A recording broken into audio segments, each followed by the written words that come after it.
Okay, so, oh man, it is raining like crazy outside right now. I just can't believe it. It's just so much dumping outside. Okay, so we got 6 of you up here in the live stream. Got 2 likes. Be sure when you come into the live stream to hit the like button as soon as you come in. The algorithm will pick up the video, start spreading it around for more people to see. Now, if you saw the video that I have just posted, or if you are coming over to the live stream from the video I have just posted, I was talking about a particular YouTube video that there's a link down in the description to it, or at least there should be, to a Rick Ryder interview, right? Rick Ryder, this BlackRock dude, who said something that I thought was really interesting. He said, talking about the CPI, talking about inflation, the consumer price index, and he's talking about inflation coming down and the Fed funds rate being elevated at 5 3/8% and like inflation coming down to 2.5% next year. And he said something very interesting right at the very end of his portion of this interview. And he said, if the Fed funds rate was to drop 100 basis points to get more restrictive. And I thought, well, wait a minute.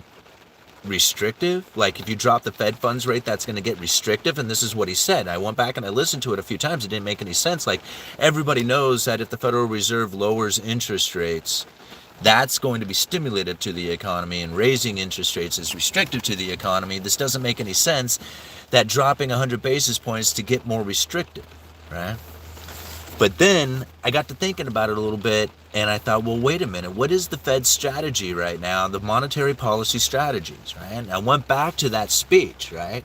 The monetary policy strategies for a low neutral interest rate world. And now I have referred to this speech pretty much every single day, it feels like, on this channel, but it seems so important. Not only this speech, but another one that I pulled up from August of 2020, and this is the new economic challenges in the Fed's monetary policy review. And that one was given by Jerome Powell. And again, that was like quite a few, almost 2 years later.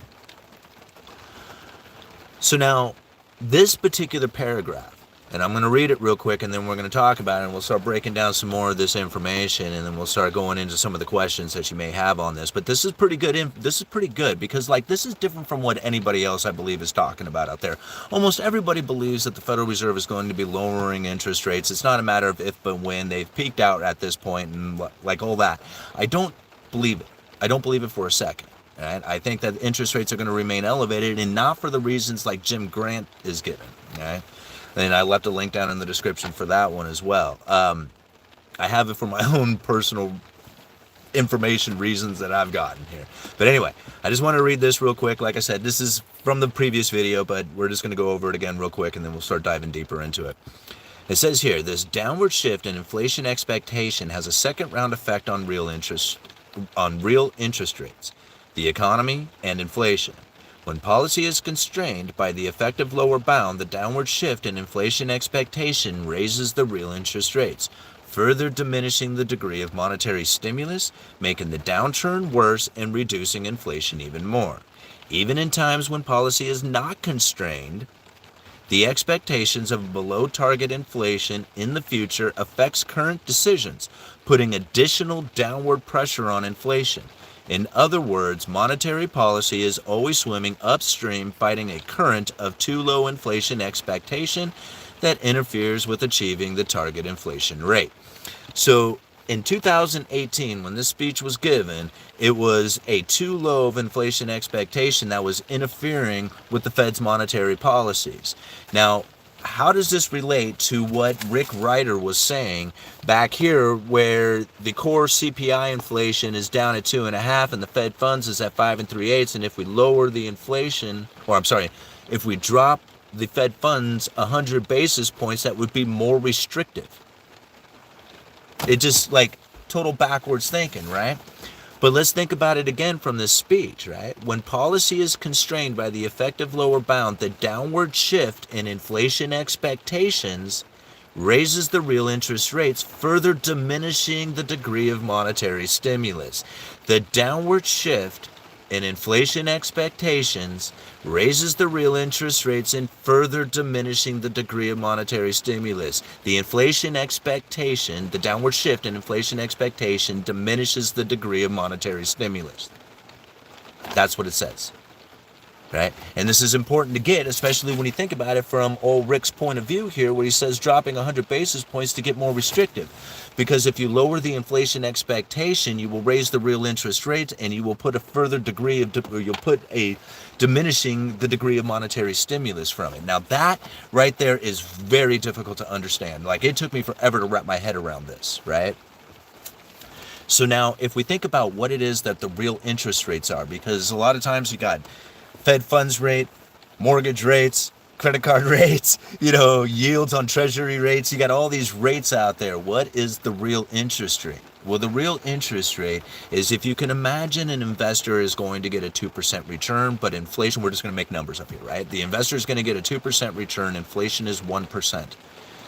The investor is going to get a 1% return. That's the real interest rate. If you lower the inflation expectation, you will raise the real interest rate to 2%, what the investor believes that they are going to get after the inflation. The inflation expectation will then adjust the real interest rates. See, this is important to understand, because once you kind of understand how this works, then you can understand that if the inflation expectation comes down, the real interest rates will begin to rise. If the inflation expectation rises, the real interest rates come down. The real interest rates come down. Think about it like this. If you have an inflation expectation that is running really hot, right, and you think that there's going to be price increases going into the future that are going to be quite dramatic, you would be more willing to participate in the economy today, right? Like, hurry up and get your stuff before the prices go up. And if you had low interest rates and you had a high inflation expectation coming into the future, then you would probably more likely to take out a loan and participate in the economy today. See, that would increase the degree of monetary stimulus by raising the inflation expectation. But you can diminish the degree of monetary stimulus if you can lower the inflation expectation. Okay? This is so backwards to think, but once you get your head wrapped around that part of it, everything starts making a lot more sense. Even right down to back when, during the Trump administration, when he was screaming at the Federal Reserve about how they should be printing money and going into negative interest rates because there's no inflation. The Fed should be printing money. Remember all this? Donald Trump didn't really want that. He did not want that. That is not what part of it. It was part of the monetary policy strategies in order to reduce the inflation expectation, raising the real interest rates. That's what they were up to.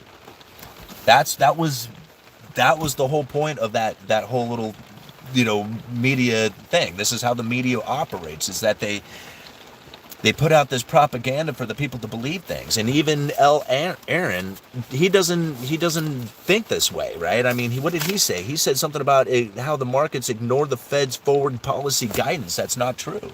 I mean, just this simple idea that the Federal Reserve has peaked out because of some of the things that they had said has the markets believing that they are going to be dropping interest rates going into the future, right? But now you go out there and you listen to them, and they don't talk about how there's going to be an average inflation rate over time.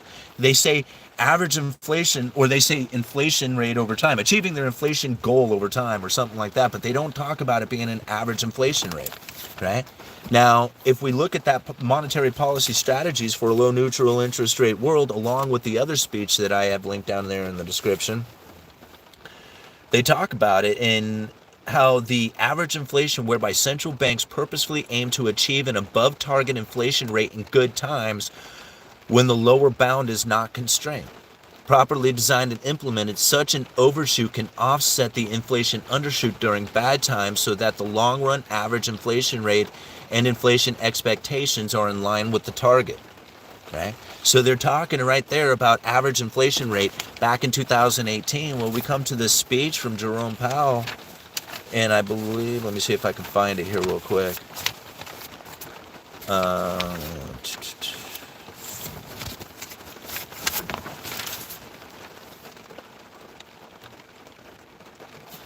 With the revision to our statement, and let me see, did I get this right? Yeah. This is coming from the New Economic Challenges in the Fed's Monetary Policy Review, right? And this is what it says. It says the revisions to our statement add up to a robust updating of our monetary policy framework. To an extent, these revisions reflect the way we have been conducting policy in recent years. At the same time, however, there are some important new features. Overall, our new statement on long-run goals and monetary policy strategy conveys our continued strong commitment to achieving our goals.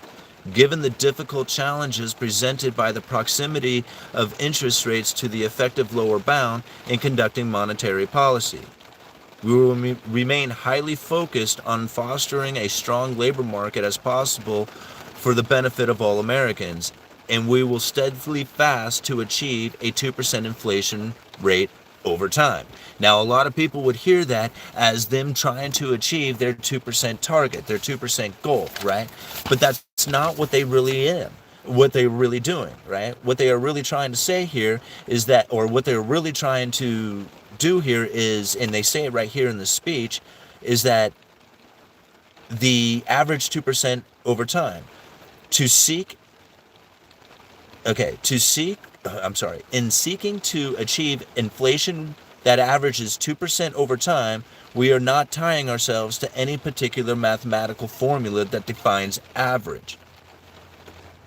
You see this? I'm reading this speech backwards for a reason, right? Because really it started ahead of time and then it led into this. Because the very last statement that they made makes it sound like they're trying to hit this 2% target over time, but that's not it. They're trying to achieve a 2% average inflation, but they don't have a mathematical formula for it. All right. We have also made important changes to the regard to the price stability side of our mandate. Our long-run goal continues to be an inflation rate of 2%.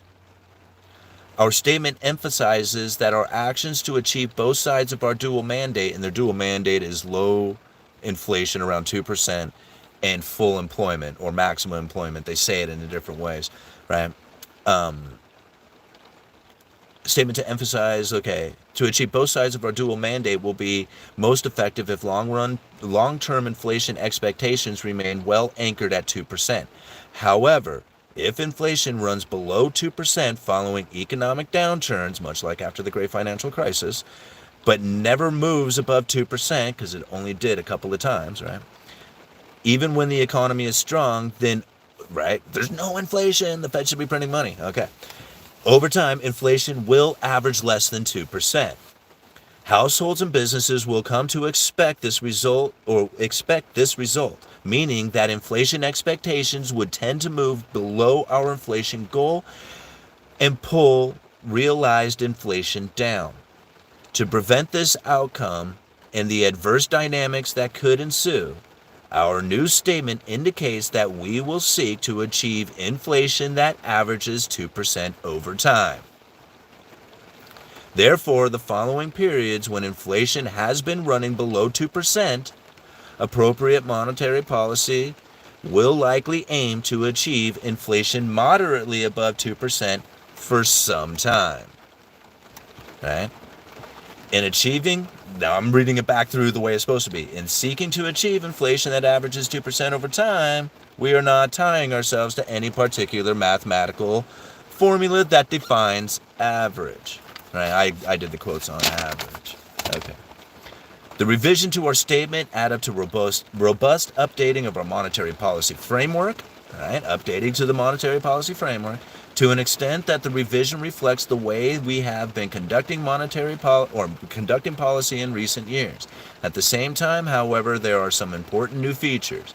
Overall, our new statement on long-run goals and monetary policy strategy conveys our continued strong commitment to achieving our goals given the difficult challenges presented by the proximity of interest rates to the effective lower bound. The effective lower bound being 0, right?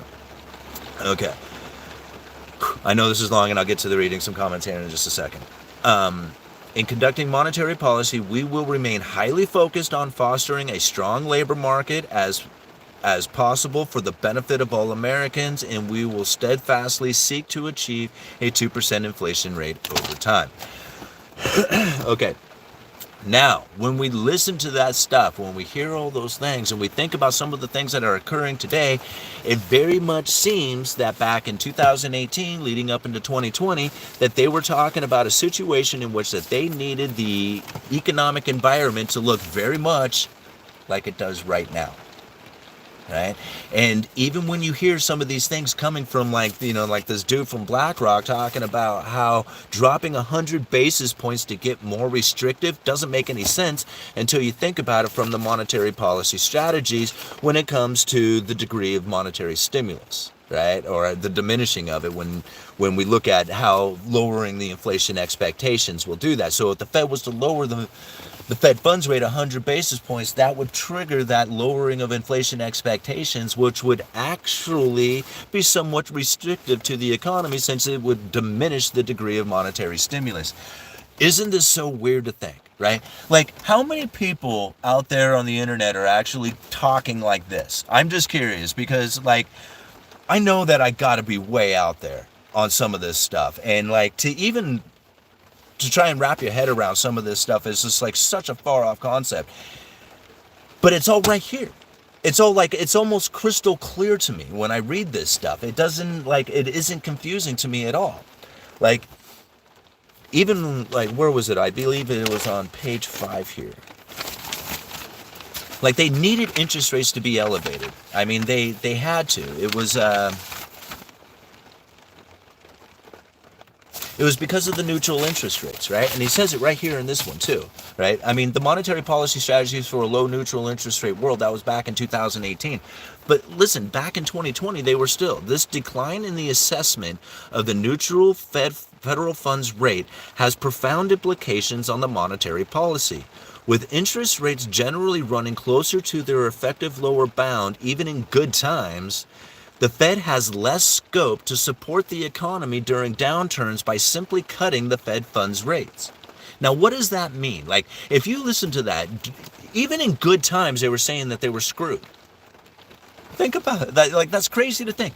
Okay, when interest rates generally running closer to their effective lower bound, even in good times, the Fed has less scope to support the economic downturns by simply cutting the Fed funds rates. See, they were stuck. They were done.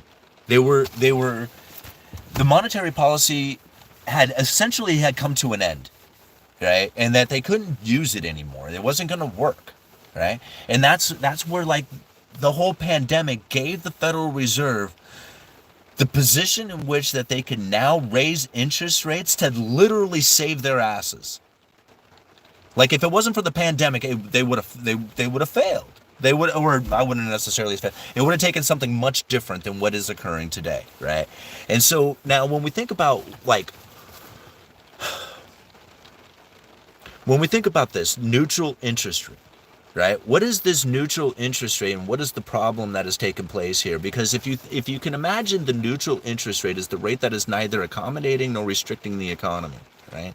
And if you have an interest rate that is neither restricting nor accommodating the economy, and it is very close to zero, like you have this neutral interest rate and you have zero and it is like right above it, and all of a sudden you go into bad times, you can't drop the interest rates any further. You hit zero. That's it. It's done. You're out, right? The Fed failed. They failed a long time ago, except that they hadn't failed yet because they went into these really obscure monetary policies of like quantitative easings and forward guidance of like the special purpose vehicles and all kinds of crazy like ideas that came out there that totally got the inflation expectation to begin to rise, which gave them the ability to start raising the interest rates, which now has the neutral interest rates beginning to rise.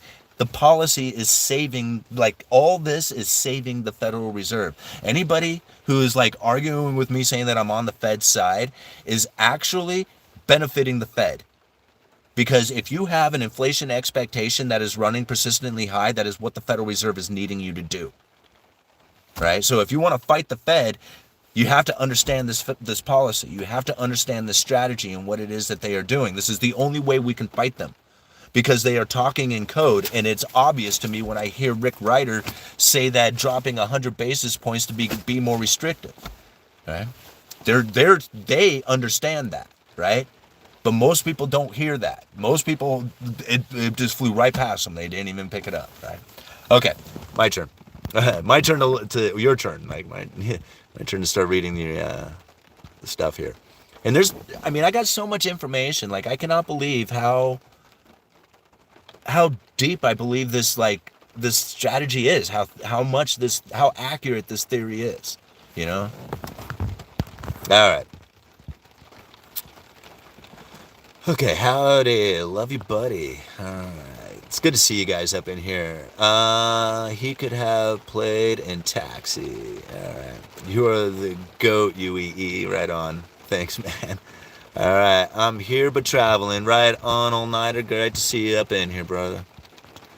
All right.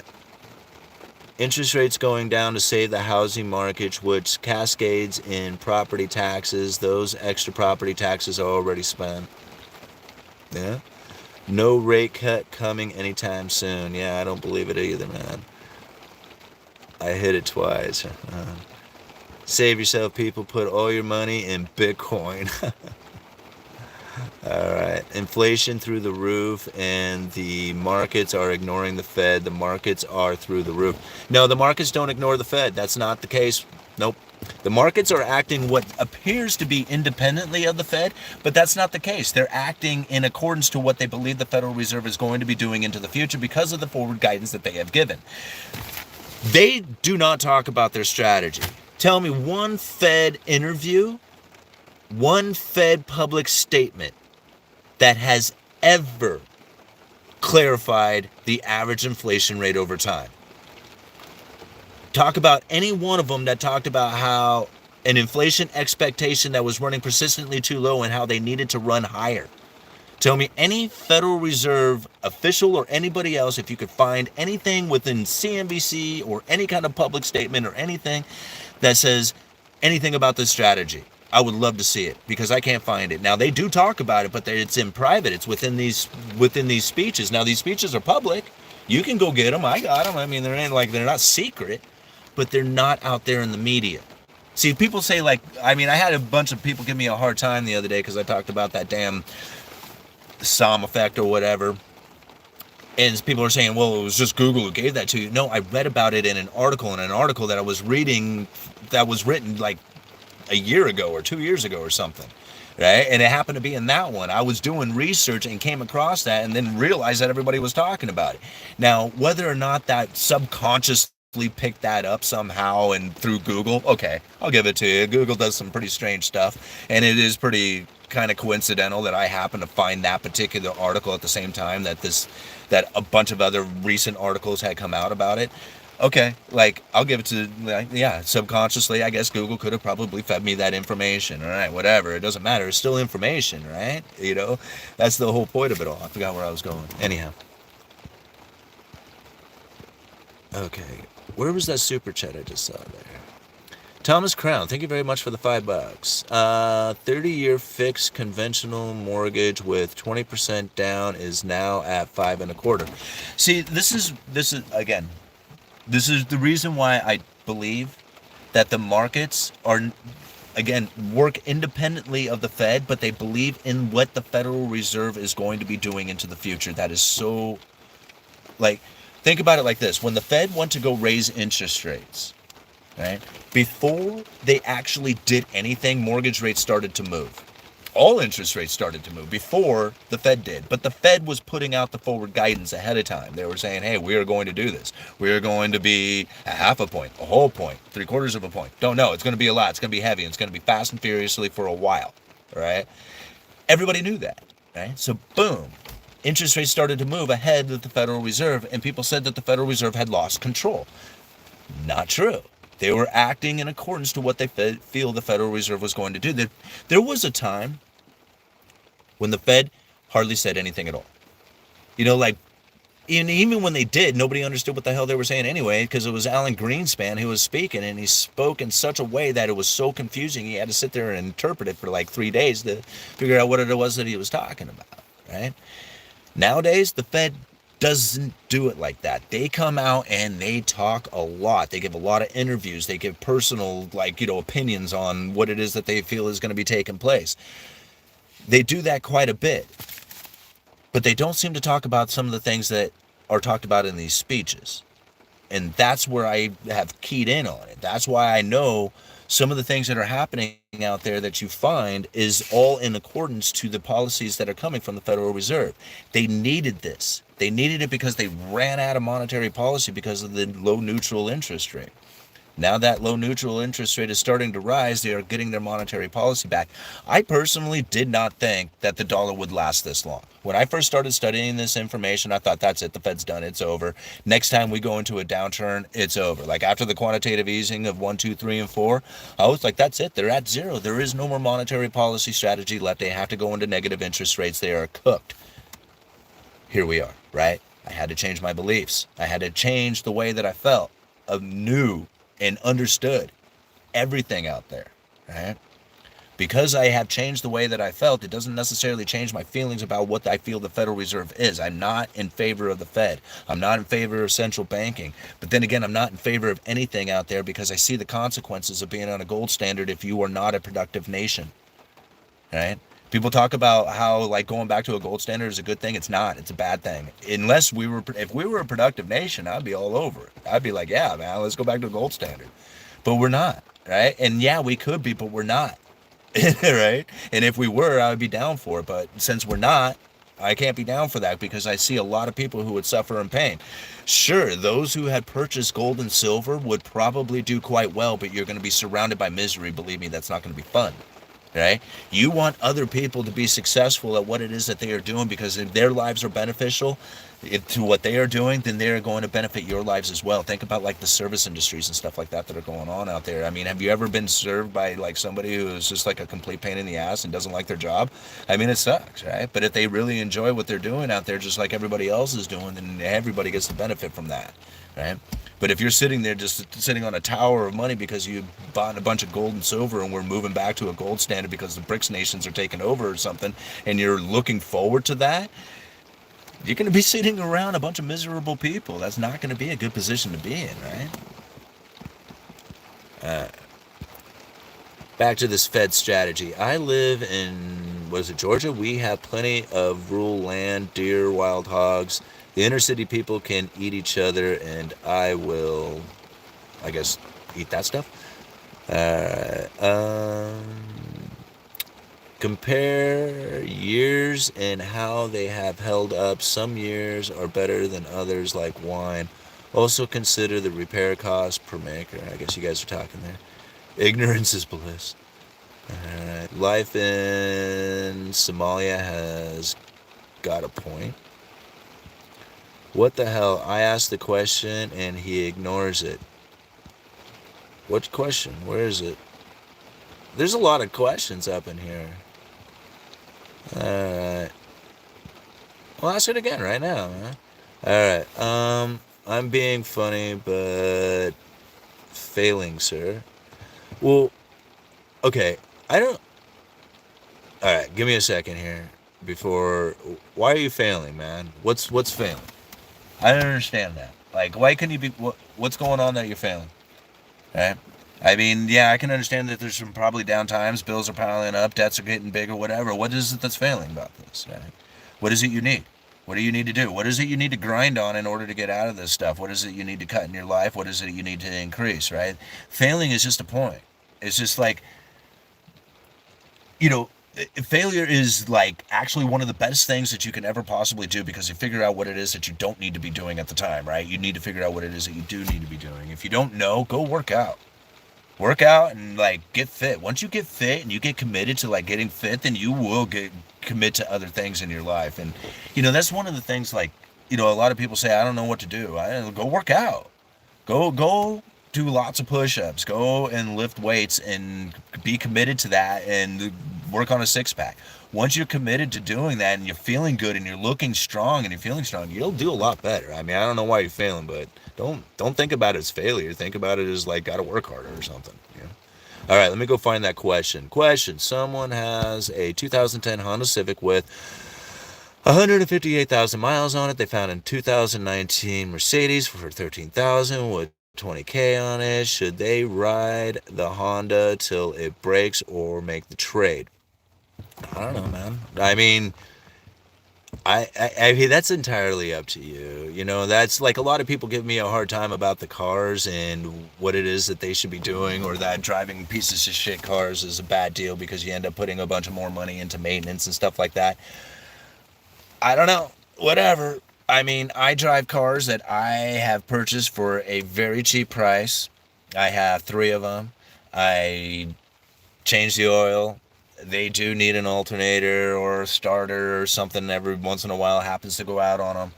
But I look at some of the people out there who are making five, six, seven, eight, and $1,000 payments to drive a vehicle around. Wow, really? I mean, so that you can transport yourself? Like, I understand the reliability factor of it, and I get that. Like, my wife, you know, she has a fairly new vehicle, and it's pretty reliable. So when we go to Portland and stuff like that, that's the vehicle we drive. But me personally, I don't need that. I got three vehicles. One of them breaks down, I got another one. That one breaks down, I got another one. Right? People say, well, how do you pay for all those taxes, insurance, and stuff? Well, taxes are, they don't have taxes in Oregon.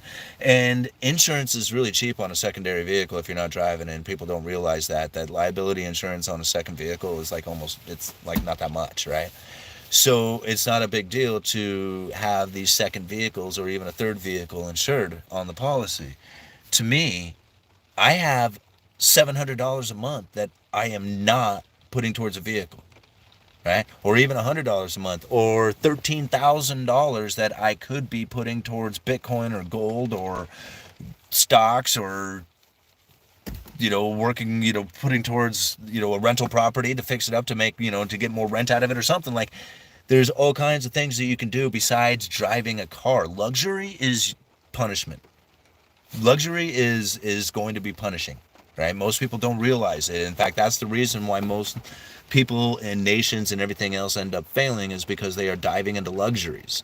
Okay? And if they didn't dive into those luxuries and just invest it into production, then they would do so much better in life by the end of it, right?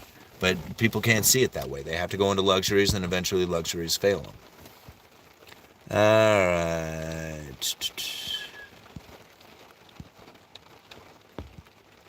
Older cars are easier to fix. Newer cars have been designed to not be do-it-yourself fixed. Yeah, for sure.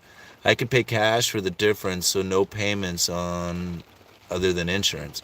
Again, man, I mean, if you want the vehicle, then go for it. But me personally, I would take $13,000. I mean, you think about it. Like, even if you were to take $3,000 of it, set it aside so that you can do the maintenance and repairs and stuff like that to the vehicle, and put $10,000 into some kind of investment, split it into a handful of investments, and you drive that vehicle around for 10 years. I mean, how much can you make that $10,000 grow into? You could buy like 6 of those Mercedes or something like that, maybe. Who knows? That's the mentality that I have about it. It's just like, vehicles are meant for transportation, nothing else. Why have fancy ones? Like, they should barely do what they do. And that's what they should be worth, right? Transportation, they hardly do anything for you except for literally carry you from point A to point B, right? And anything that costs you to do that, right, is taken away from your future. Like, I can't see it any other way than that. Uh, uh,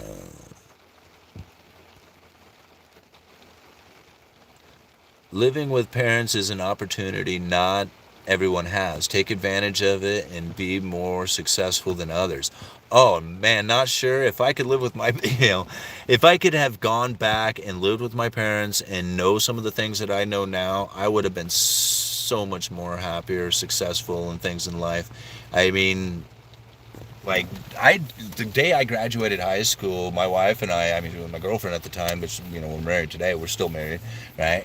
Since 18, we've been together. But she was already living in the apartment, going to school and working. And the day I graduated high school, I moved in with her, and we have been together and on our own ever since. And it was tough. It was so hard. But we made it.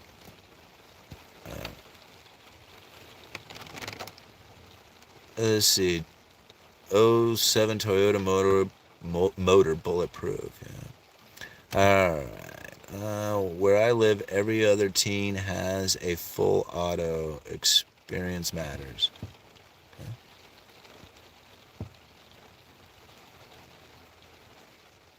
All right. So, what do we want to talk about monetary policy strategies here? What's the question? What's the gap I need to fill? What do we need to talk about? Yeah. Here we go. Hi, Hyder. I like Honda and Toyota. The Mercedes is an $80,000 car brand. It's only $12,000 now. 20,000 miles on it. Seems like a good deal, though. What does a full auto mean? Yeah, I know. I was kind of wondering that myself. I was just like, is that automatic? Like, gun? What are we talking there? All right. Society looks down on grown men living with parents. However, a grown woman can get away with it. You know what? So what? Dante Johnson. You know what? So what? I don't give it. Like, you know what? It's about time that most men out there should not care. Like, literally not care what anybody else thinks out there. They should stop caring. Okay? Why? What's the stigma behind living in? Who cares? Who cares if I live in my parents' basement, man? I am grinding away. I am making money. I am getting fit. I'm like, doing all the things that I want to do for me, man. I want to travel and do all the stuff. Who cares, man? I am done caring, and I wish more men out there would stop caring about what is going on with other people's thoughts about them. Just go for what it is that you want in your life and stop caring. Uh-oh. Hold on one second. Like about stuff like that, about living in mom's parents' basement or something. It's just like, if I knew of a guy who was living with mom and dad, and they were grinding away, building businesses and saving money and doing all the stuff, I mean, it'd be like, man, that makes no difference to me. To me, it'd be like, man, take advantage of the situation that you are in,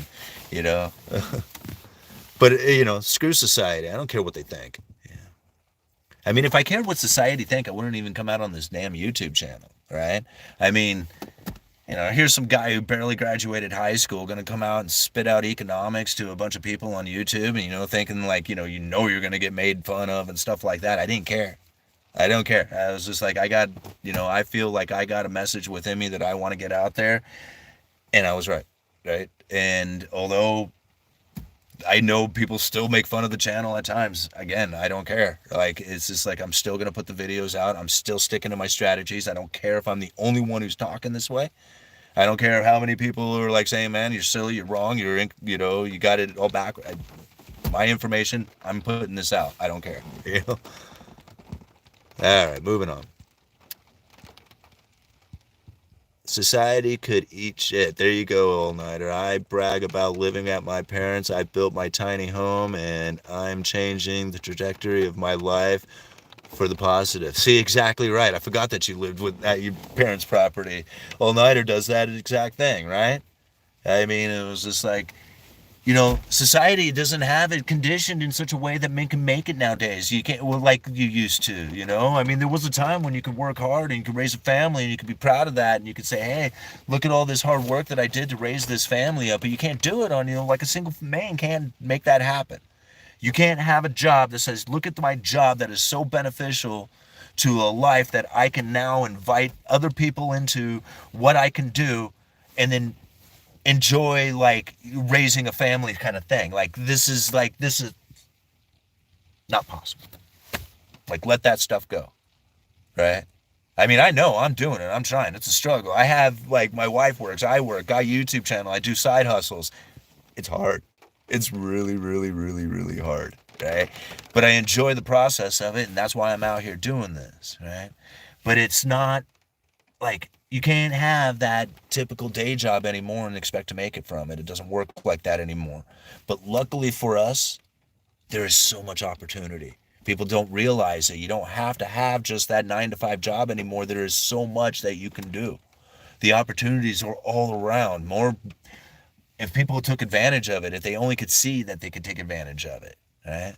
Most people don't realize that they have something within them. They have a passion within them that they could share with the rest of the world that would actually benefit them. It would carry them so much further than they realize, right? If they're working on their purpose, And it's hard to, It's hard to know that. It's hard to realize it. Most guys just put in their day job and then just say, like, man, I just want to sit on the couch and watch football and drink beer, and that's what I want to do, right? I know. I've done that. Like, I was there, right? But once you start realizing that you have a purpose for your life, right? That you have more to it than just that couch and beer and TV. Once you realize that there is a lot more out there that you can do, that you can bring benefit to this world, man, things change. You don't want to stop. You want to grind. You get up at first thing in the morning, 3 o'clock in the morning, immediately start grinding, looking at, articles, looking at, stuff to come up with the next video, trying to figure out what it is that needs to happen next, right? And it's not because you're stressed out. It's because that's what you do. You grind, right? You can take that stress and you say, man, I don't know how to figure out, I don't know how to pay this bill, I don't know what the next bill is going to be, all this other stuff. Or you can think about what it is that you need to do to make your purpose happen, right? The money will come. Don't worry about that part, right? If you worry about it, it'll bombard you. I don't know, how do I get on this stuff? We were supposed to be talking about monetary strategies. All right. Astoria real estate too expensive right now, but if prices fall next year, I'm moving back.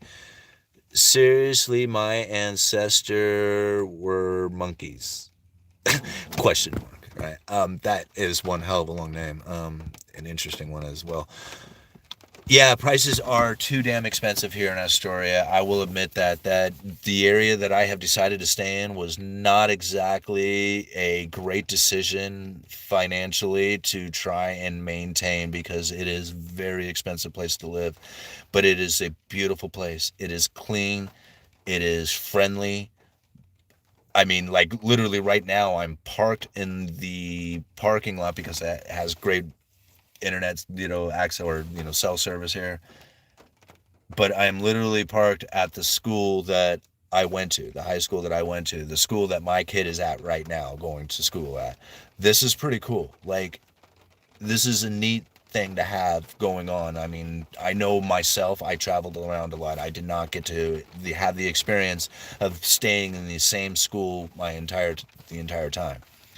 I understand that there are some great benefits to traveling around, and meeting new people and experiencing different areas and stuff like that, but there's also something pretty cool about this as well. So, it's worth it to me. That was awesome, dude. That's really cool. It's home, yeah.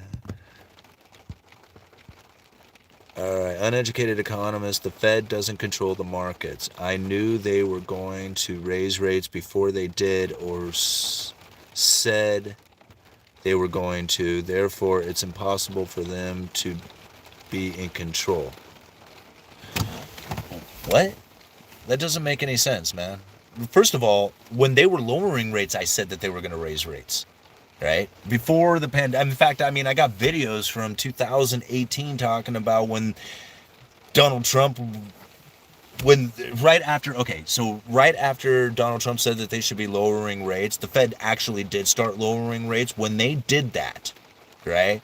When they went from that 2.5% on the Fed funds rate back in, I think it was around 2018, 19, something like that, or whatever, when they started to drop them. And people were like, that's it. That was the last time they would ever raise rates again. I was like, no, that is not true, right? They have hit zero, and then, or when they ran into the pandemic, and I talked about when they go to raise rates, and there was people out there saying they will never raise rates again. They already proved they couldn't raise rates, right? When they, during that 2018, what was it? They called it, what the hell? Autopilot, right? Where they were raising a quarter point every quarter. Right? And then they eventually got to around 2.5, and they couldn't do it anymore. So then, it was right then when they started lowering rates. I said, when they go to raise rates again, and people said they are never going to do it. Right? So, right, the monetary policy strategy is quite clear. And it's not on the markets. Because if it was on the markets, then none of this stuff would be laid out ahead of time. They would have to have anticipated where the markets are going to be now if they were planning on using the markets to condition their monetary policies. It doesn't work like that at all. Okay, the markets are reacting totally to the Federal Reserve and what it is that they feel that the Federal Reserve is going to be doing going into the future. Right? It was about inflation expectations. And when you sever the supply chain and you hand everybody a bunch of stimulus money, and they run out there and they clear out the shelves, and then you put out a bunch of media propaganda about how there's going to be rampant inflation for the rest of our lives, and you have every YouTuber out there screaming about how the Federal Reserve just caused hyperinflation scenario, and everybody is believing it except for the uneducated economist who is saying this is crap, this is horseshit, don't follow it, don't believe it, you will see inflation come down. And everybody told me I was wrong about that. I mean, it was just like, you can go ahead and claim all you want. I have videos and stuff that, that I have put out talking about this long ahead of what most people are feeling. Like even like the central bank digital currencies. I was one of the very first YouTubers out there to talk about central bank digital currencies. A lot of people don't know that. Right? I was talking about it from a cashless society position. In fact, if you go back and look at my videos from the first probably year and look at cashless, I think, what was it? I think it was digital, like cashless society, cashless society for a negative interest rate. That's what it was, right? Or negative interest rates and cashless society, something like that. Something about cashless society and negative interest rates. But that's the video that I had done about it, and it was because the IMF was actually talking about how it is that they would need to bring an e-currency in, right, which is essentially a digital central bank digital currency. They were talking about how they were going to need to bring this in order to remove cash out of the system, because if you were going to have negative interest rates with cash in the system, then people would just pull their cash out and keep it in the mattress, right, rather than taking negative interest rates on their bank account. So you'd have to have an e-currency in the system, the central bank digital currency. I was talking about this so long ago, like way before even the very first central bank digital currency was issued by China. Like, I was talking about this stuff, right? Talking about tokenizing long before anybody was talking about it. So I see these people come out and they're talking about all of a sudden like the central bank digital currency that's hitting, and it was just like, no, this is part of their agenda, right? They need to get this out there. And eventually get people using it, pull the cash out of the system so that when they do eventually start dropping interest rates and hit the lower bound to zero, they can actually go negative, right? And then once they go negative, then the monetary policy is back and working again, I assume. But if you have cash in the system, it won't work because people will just pull their money out of the banking system and hold it in cash. So they got to pull the cash out. We got to have a cashless society before the central bank digital currency will be completely fully implemented to the point that it's the only thing that's being used. But it's not hard to understand. Like, to me, it's not a guess. It's like, it's a definite. It's just a matter of time, right? I mean, and the steps are being made. There's no fighting it. Like, I don't know. Like, a lot of people like want to fight it or believe that it's not happening or something. I don't think any of that stuff. I mean, this is definitely in existence and it's occurring. So, I watched the clip. Rick said reduced 100 basis points to make somewhat restricted as it was too restrictive without cuts.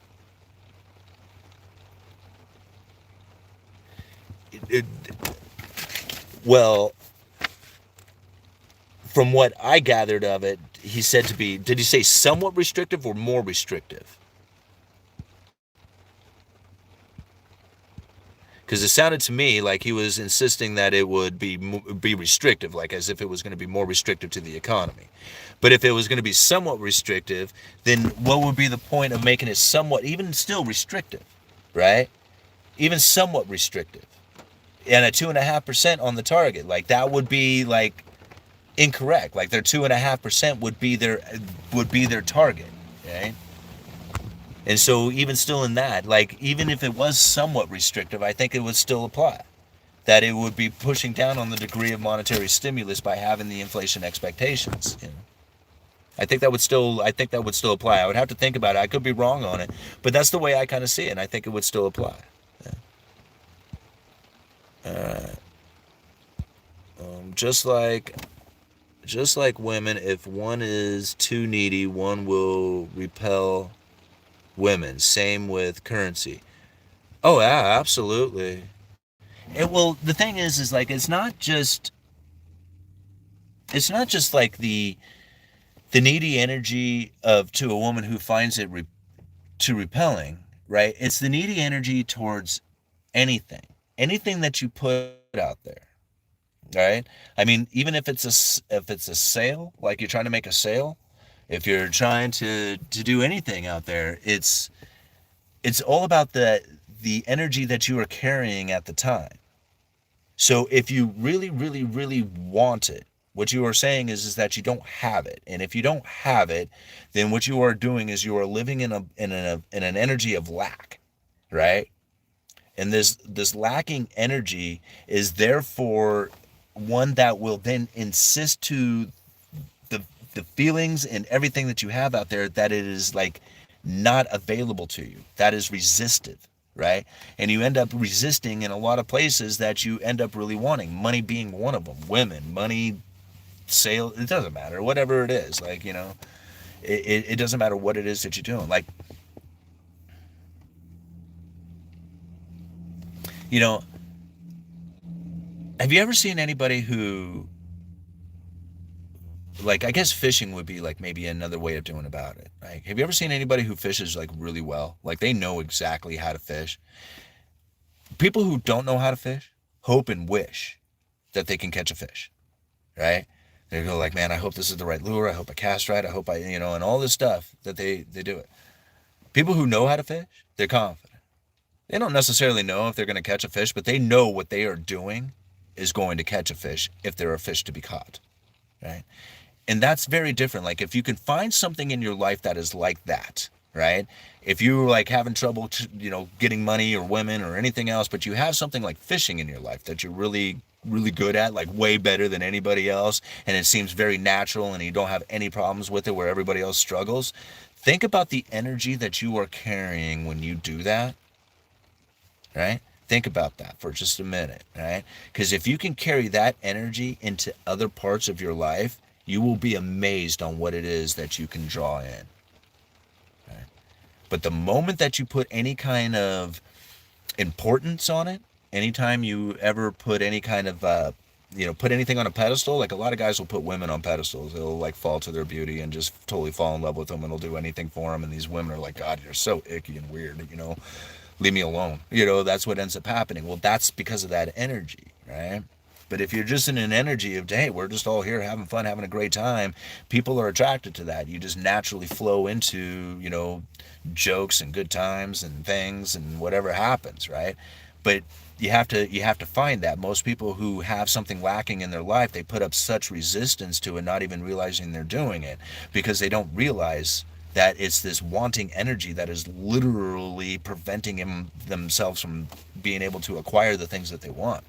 So that's what I tried. That's what I like, look at something in my life, whatever it happens to be. I try not to want anything, like literally not want a single thing in my life, like to just literally live however it is that I feel it is that I want to live, right? And if there's something in that I do want in my life, I try to live as if I've already have it, because that's the way you acquire things into your life. So you think about those things that you do well, I mean, maybe it's like even whether it's fishing or maybe auto mechanics or, doing whatever it is, but that energy that you happen to be carrying at the time, that confidence that you're carrying, just everything that you're doing, every move that you make, that you got it going on, right? Carry that into everything you do. And if you don't have the confidence, practice, learn it, learn how to have that confidence. Maybe, it's like, if you have trouble making sales, you got to maybe read books on how to do sales and then practice, practice, because you're going to screw it up. Same thing with women, asking women out or something like that. You're going to screw it up. Just do it, right? You got to, you're going to come off creepy. You're going to come off weird. But the more you do it, and the more you overcome your fears of what it is that you're lacking out there, the more you realize that, man, actually, I'm pretty good at talking to people. I'm pretty good at doing some of this stuff. And when I don't actually go for what it is that I'm looking for, it just seems to naturally just occur right in front of me. Like I didn't even have to try. Wow. All I had to do was just let go, right? Just let go of everything out there. Right? Again, don't give a shit. Don't care, All right, I'm listening to you, EU.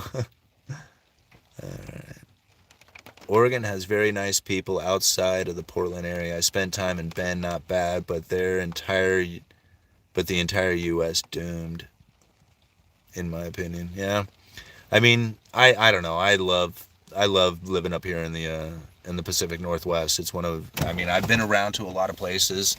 I've really pretty much only lived up here, but I can't really think of anywhere else I would want to be. Like, I really love living up here, you know. But then again, I guess if you get used to living in another place, you would enjoy that too. All right, let's cruise down to the bottom here. Fishing is a puzzle. Find what they're biting on at the moment. Yeah, sure. Growing food, money can sell. Money can sell it for the monopoly money of the day. Yeah. Hey everyone. Hey meat eater kid. I like the name. All right, the world is lacking. No, the world is not I don't know, maybe people in the world are lacking, but you know, the world is nothing but abundance. And that's one thing that I have really found is that the more I take on this idea that the world is full of abundance and that I am nothing but immersed in abundance, right? It's just everywhere. Everything that you could ever possibly want is out there. It's all in existence right now. It's right there, right? And it's to be had. What happens is if you don't have it in your life, what you have an abundance of is lacking. And that's where a lot of people don't realize that, you know, is that if you are sitting there going, well, I don't have all this stuff, you are sitting in an abundance of lack, right? So don't think that you're not in an abundance. You have an abundance. You have an abundance of lack because you probably put yourself in that, right? Most people don't realize that they have done it to themselves. And it's not...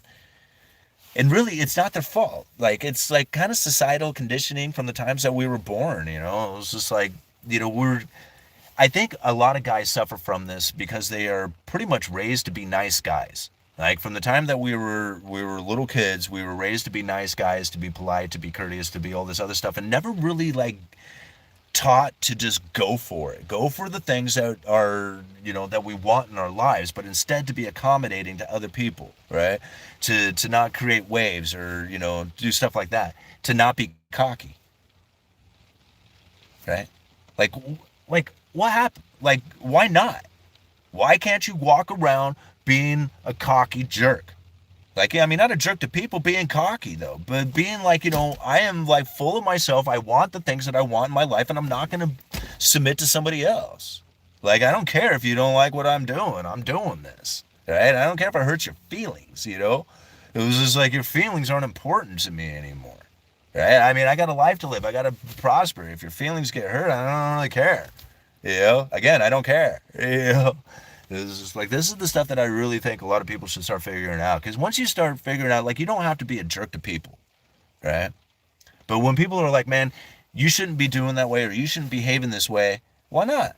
What am I doing, right? What, am I supposed to be nice to everybody and all this other stuff so that I cannot get, you know, the things that I want in my life? You know, what's up with that? Compromise. Where the hell did that come in? Be nice to have must be nice to have abundance. Is that really how you put that? Come on, Great Alaska. There is abundance everywhere. Think about what you live in abundance of, right? You have an abundance of something that somebody else is lacking. Yeah. I thought about this. You know, it's funny, since we're talking about relationships and all that other stuff, and I'm going to talk about two people that I know that I'm not going to name their names or whatever, but I know one person, like, they're both women who are looking for a relationship, right? And both of them are awesome, right? They're awesome people. One of them gets an insane amount of attention, right?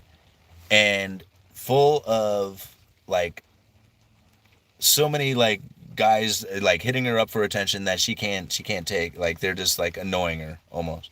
The other one gets none, right? And now I think about this. I'm like, what in the world is going on between these two? Because they're both attractive, both nice, both got things going on, not, you know, messed up, crazy, you know, whatever. Maybe a little crazy because, you know, whatever. But they're, there's a difference between it. And I sit there and I'm like, wow, one of them is just sitting there with an abundance of contacts, while the other one sits with none, right? And neither of them are terribly really happy with it, right? With the situation that they're really in. Right? Now, I know that can go into other issues and stuff like that, but I just think about the abundance of it, right? They're both sitting in the same world. They both have access to the same things. They both have the same, abilities to have social, networkings and, all the other stuff, like everything out there. But one of them has a lot of attention and one of them has none, right? Because one of them lives, like I asked her about it. I was like, how can you get all these? And she goes, I don't know. It's just constant. It's just, they just come. Like she doesn't even try. They just flow in. And I'm like, and to the other one, I asked her, I was like, so nobody ever? And she was, nope, never get, ever. And it's just like, it's the way they conduct themselves. I know that, right? But it's the feelings that they have within it about the abundance. She, like, one of them doesn't even realize the amount of abundance that she has, right? And the other one is totally lacking in abundance, not realizing that she could totally live in it. Right? It wouldn't take much. So it's amazing. Like, neither one of them, like, they're one of them doesn't realize the abundance that she has, and the other one doesn't realize that, that the lacking of abundance, right, within it is really, it's not, it's own in her own head. Right? It's amazing to think that way, because it's all about the meaning you give anything, right? So that's why I don't like, people talk about like how it is that they are going to, like, what would they would do with like $1 million, or winning the lottery. That's better, because $1 million isn't that much money anymore. People talk about like, what are you going to do if you win a lottery? And you have like this insane amount of money, like more money than you would ever know what to do with. I have no idea. Like I got a purpose. Like I got something going on. Like I know what I'm supposed to do. I know what I do when I wake up in the morning, and I know what I'm supposed to do before I go to bed. Like I got a purpose. Right? If I had won the lottery, I wouldn't have a purpose. I wouldn't know what to do. I'd just be like, flipping out there, trying to, figure out what it is that I'm supposed to be doing with my life. But having a purpose makes all the sense in the world. So like now winning the lottery, isn't that really that important to me? Like I don't have a lack of whatever it is that the lottery would provide for me. I don't have that anymore. Like there was a time I did. I wanted to win the lottery and think about all the wonderful things I would get from it. But I don't feel that way anymore. I don't look at it like that. Like, what would I do? Like I want to do these videos. I want to be out, sharing the information that I come across, being able to make good decisions for myself and my family and stuff like that. That's the things that I want to do. Like winning the lottery and fancy cars and traveling, I guess. I don't know. Be fun. I don't know what I would do with it. It's just like I want to do my purpose. That's what I want to do. Nadia, men have to try to find women who aren't psychologically damaged from too many relationships. It's a mess. It used to be easier. I somewhat agree with that. Yeah, yo. And again, like I don't believe that this is like, I think this is generally speaking, and I don't like mean to like, talk negatively about like any, like any one particular, person or their particular situation or anything like that. But I do find it somewhat, I do agree somewhat with that statement that if a woman has had a lot of relationships in her life, it's going to make it very difficult to have a committed relationship to just one dude. He's going to have a very difficult time living up to her expectations. And the reason behind it is because it's already very difficult for a woman to love a man. Right? And I know this is like, it's like a stab in the chest to a lot of people to hear that, but it's really true, And I mean, take it from a guy who's been married for 30 years, right? I mean, I know how hard of a statement that is to say, or how like almost mean that is to say, or something like that.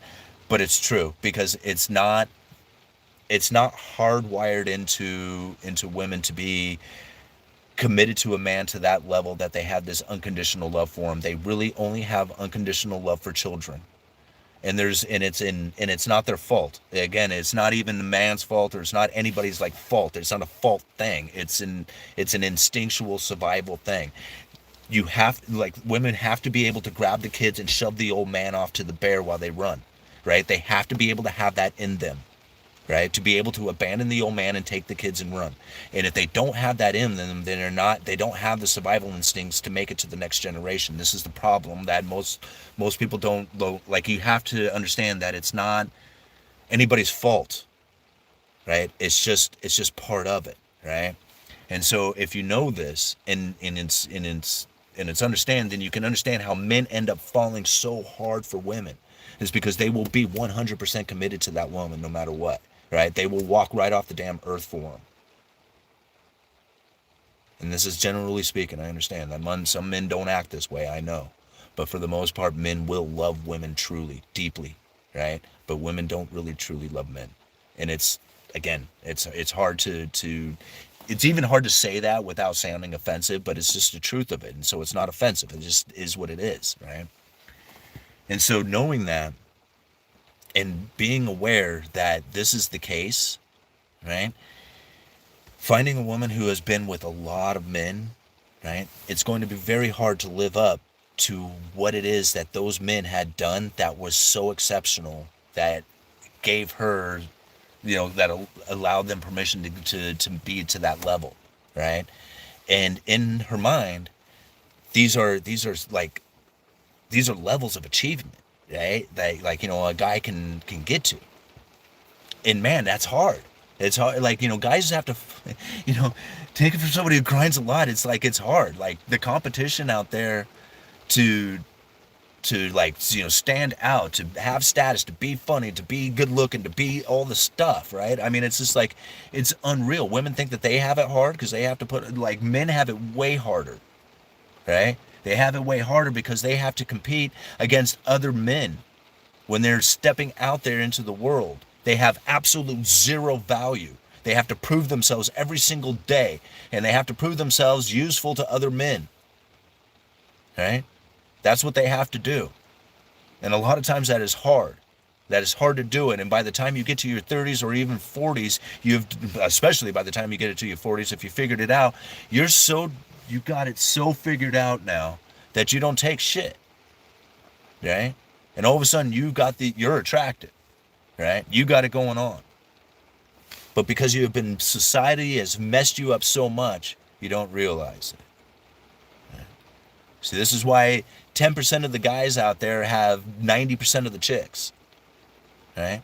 This is why there's, divorce rates are 80% initiated by the woman, right? Once you understand these things, it's not difficult, right? It makes a lot more sense. I mean, it is difficult because now you have to achieve a certain level of success that is so far beyond, like, capable, because, like, internet has showing off so much, like, here's high status, this is what high status men look like, this is how, the level of achievement. Who the hell can earn $100,000 a year, be 6 foot tall, have six-pack abs, have status amongst the entire community, be funny, be, all this stuff? This is like, good Lord, there ain't nobody who can do all that, right? I mean, even attempting to do that is exhausting.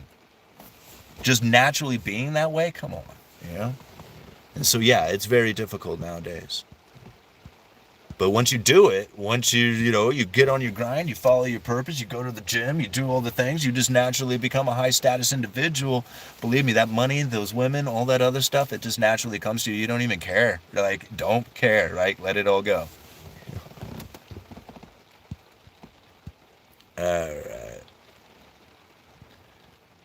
Beast system, facial recognition, food locked behind glass, you'll own nothing, eat bugs, live in pods. Yeah. No, but I've looked up logical financial advisor services with good reviews, all-nighter hider, but I wanted to get everyone's take on it since there's a lot of financial literate people here. There is definitely a lot of financial literate people here. I mean, it's amazing. Like, I've said it before, like, I know there's a lot of YouTube channels out there that, that are based in macroeconomics, but I really have to give it to this particular channel in the comment section of it. I believe it is pure gold. I mean, it, the amount of information and sharing of ideas and thoughts that come across on the comment section of this channel is just, it's just amazing. Like, I don't think I would have been able to come up with this strategy if it wasn't for the comment section. Like, I'm sure of it, you know, just from, because when you have, here's the thing, it's like the was like the jelly beans in the jar. Like, nobody can guess how many beans are in the jar, but if you take everybody in the room and take their guess and average it, it'll be very close to what's in that jar of jelly beans, right?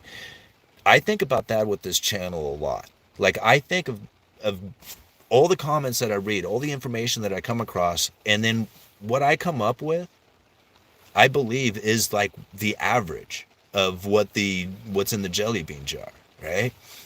You know, because so many people have an agenda. Like, they have their investments. They're trying to sell their product or something. They have like this agenda. I'm like the only one who really doesn't. I don't have anything to really sell. I want to sell.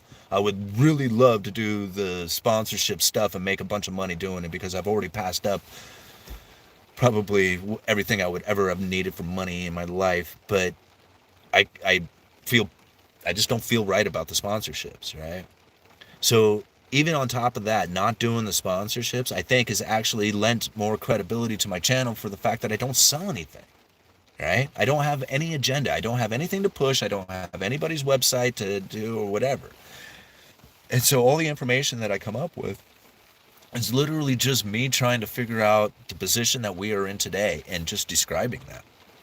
I really don't know what you're supposed to do with it, because I don't know who you are, and I don't know what it is that you need in your life. I know what I'm doing with the information. I know how I'm conducting myself, but that may not be appropriate for you. So for me to come out and give advice on what it is that you need to do is, I think, is like, you know, would be, for one, inaccurate of me, and then for one, or for two, it would be like irresponsible somewhat of me too, to say this is the way you need to do it. Now, I know the things that I've done and I've said because of the situation I am in, and if people are in a similar situation, then I guess that would be kind of advice for you. But you would have to be in the same situation I'm in, and you don't really know what I'm in, you know? Alright, live like you don't have it, live below your means. I can't tell you what to do, but I can tell you what not to do. Yeah.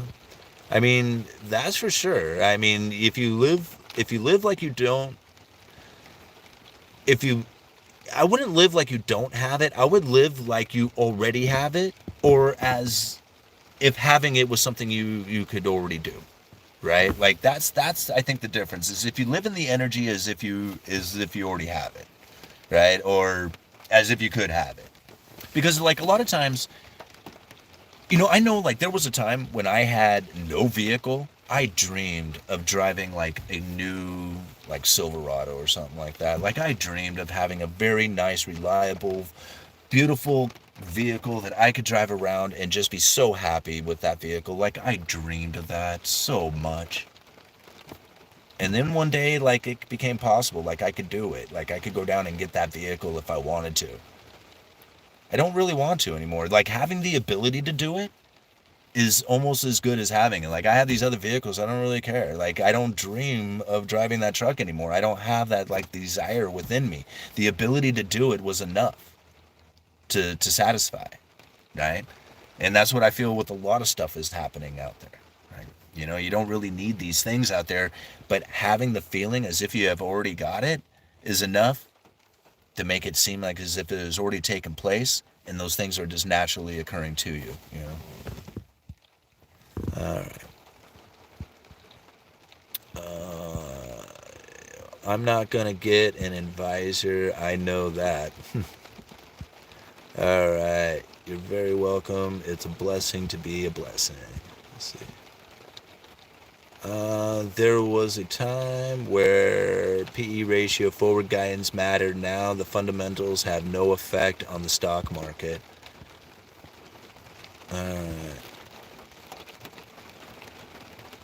Don't you think it's important to be self-sustainable and have land that you can grow on?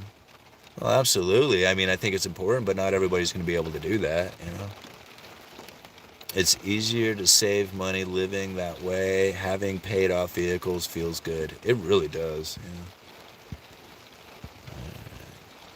Grandparents pay their advisor $2,000 a month, and he won't even call them back half the time.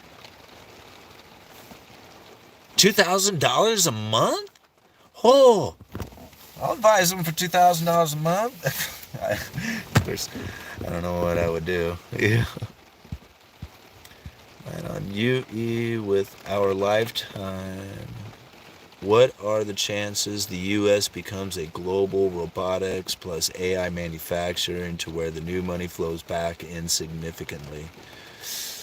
Well, I don't know. If you can show me a time in history that happened without a complete crash, then I don't know. I guess I could go for it. But I just don't see that happening. Like, I just don't.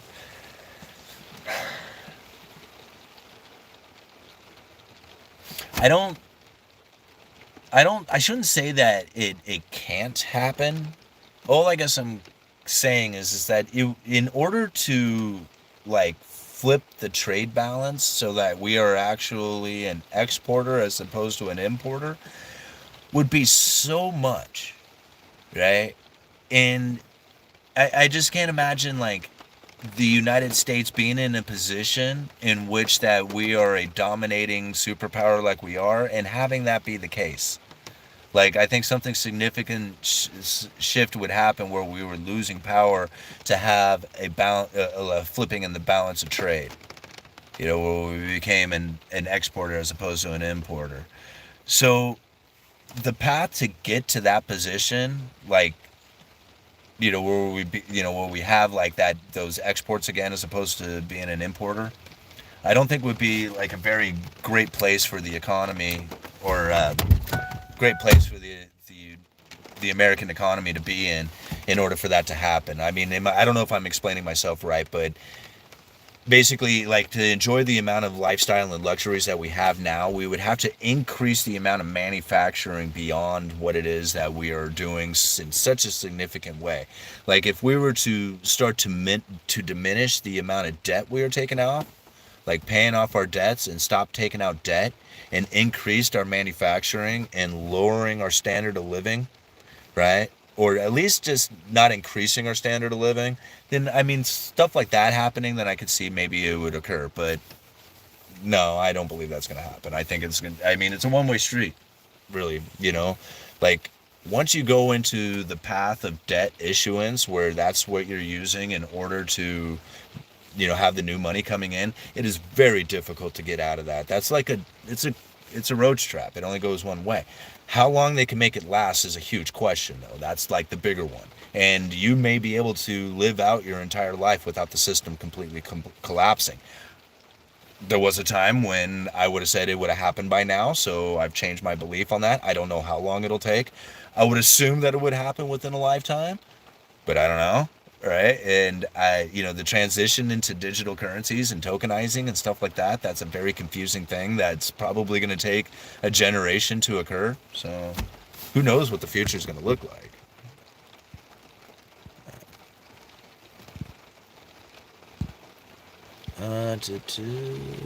This channel needs an organic success story. Let's help Nadia. Does anyone know any reputable New York finance advisors? Well, thanks there, All-Nighter, for catching that. If you don't want to be responsible for losses, get an advisor. Charges 1% per year. I feel like you need wealth management if you have wealth. In California and some other states, look up Allworth Financial. My theory is we hyperinflate and we have digital currency off-ramp where people are forced to exchange worthless dollars for digital. Well, okay, I can agree with some of that. I don't necessarily agree with the hyperinflation part of things, but I mean, I can see where, a lot of people would take in that sort of idea. I honestly don't think that we can have a hyperinflation scenario so long as the United States dollar is the world reserve currency. I think that kind of prevents it from actually happening. Um, Now, that's a whole other story on its own. But going back to the worthless dollars and digitizing and stuff like that, the path that I think it's going to end up going down is the one that I got from that IMF blog from way back in the day when I talked about e-currencies and cashless society. And that is that if you have this, if you want to go negative with interest rates, right, you have to have this cashless society. And having a cashless society means that you have to have an e-currency to use for some sort of transactions out there. And this is where the central bank digital currencies come into play, all right? So now, if you have these two currencies going on out there, e-currencies and cash, right? People are just going to hoard all the cash and the e-currency won't be used.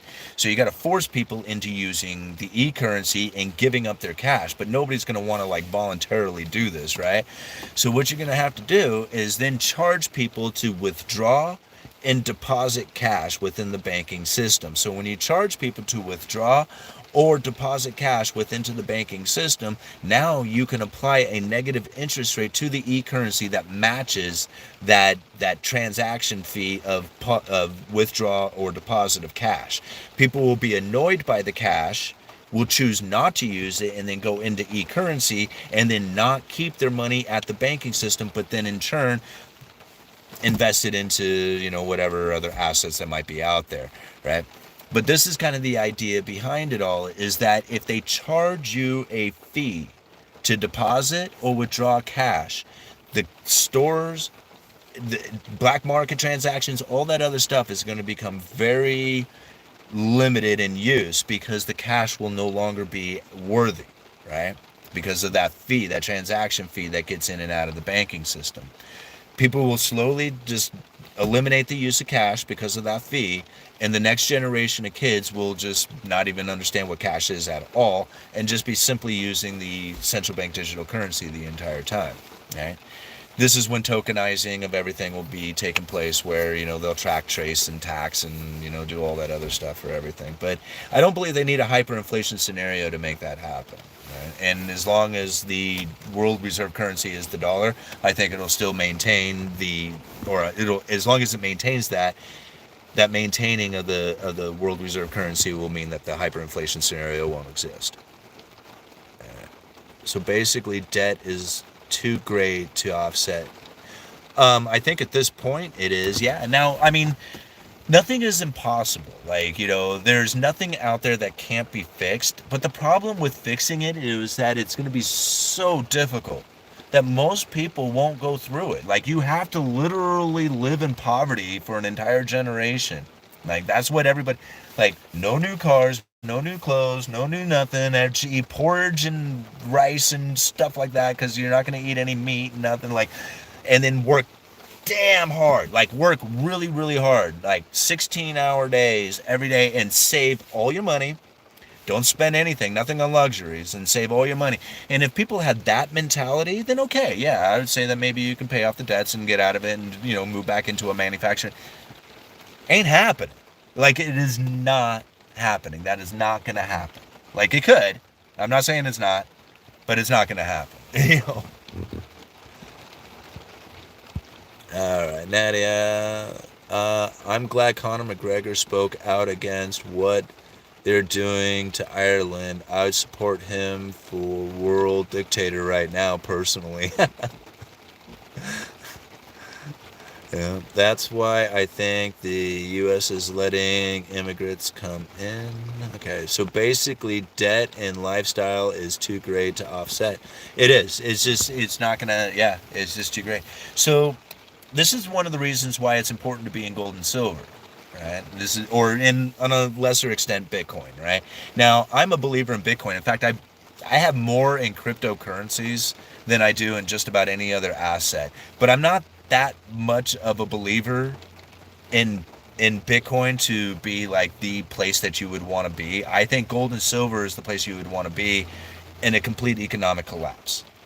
Now, with that being said, I think gold and silver being that like hard asset in your hand that is like outside of anybody else's like responsibility other than your own, is unlike anything else. Like, you cannot find anything else out there that does it quite like gold and silver does. Now, with that being in mind, cryptocurrencies, Bitcoin kind of shares in that same aspect, right? Especially if you are if you are insecure and hold your private keys, really Bitcoin does kind of share in a lot of that same aspect of it. But not really like gold and silver does, right? Because at the end of the day, if you think about it, if one of these was to disappear, what would happen? Bitcoin disappears, nothing really happens to gold and silver, right? I mean, there might be some like changes to the desire of it because Bitcoin isn't there anymore, but nothing changes. Like the Bitcoin in my hand, or I'm sorry, the gold in my hand doesn't change because Bitcoin disappeared. Now, Bitcoin, on the other hand, you take gold and silver and that disappears from the planet, so does Bitcoin. You can't use it. Bitcoin is reliant upon gold and silver, right? Because of all the computer technologies that use gold and silver to make the communications happen around the world. It's vital. Like, it's vital to Bitcoin. Bitcoin's not vital to gold and silver. You see the difference inside of it? So gold is better than Bitcoin. Now, that's the only reason why I say it that way. But at the end of the day, like, if you are looking for something that is going to be there for the economic collapse, then you need something that is out of that third party claim. So stocks, bonds, dollars, all that other stuff, even land to a certain extent is not a viable choice, because you can protect your land, but then if enough people are there to kick you off your land, you're going to go, right? And the only way that your land is truly yours is if the government says that it's okay for you to have it. So even land is not really a viable choice when it comes to a complete collapse, because you don't know if the government's going to be there to help you protect your land, right? And now you can stand there and protect it with your AR, and I'm sure you could probably do a pretty good job of it. Really? Like, is that the life you want to live? Like, I don't know, man, right? So complete economic collapse, land isn't the choice, right? Now, I don't think that's going to happen. So buying land right now, I think, is a good idea. If it's good land in a good location that is going to be, useful in the future. But again, like, that's my belief on most of the stuff, is that gold and silver really is unlike anything else out there if you're going to be looking at it, something to save you from a complete economic collapse. And it's not going to save you, it's just going to help you there. All right.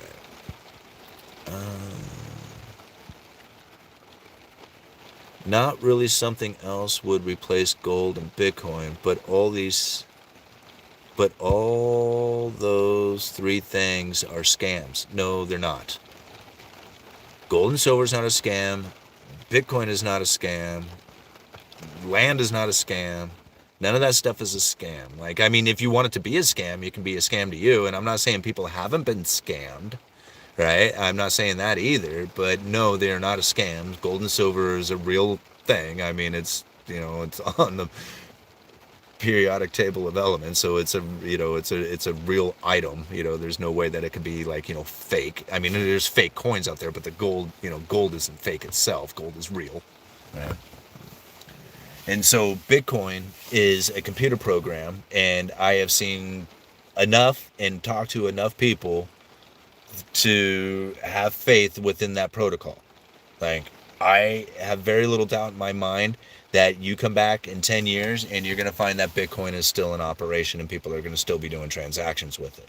It's not going anywhere.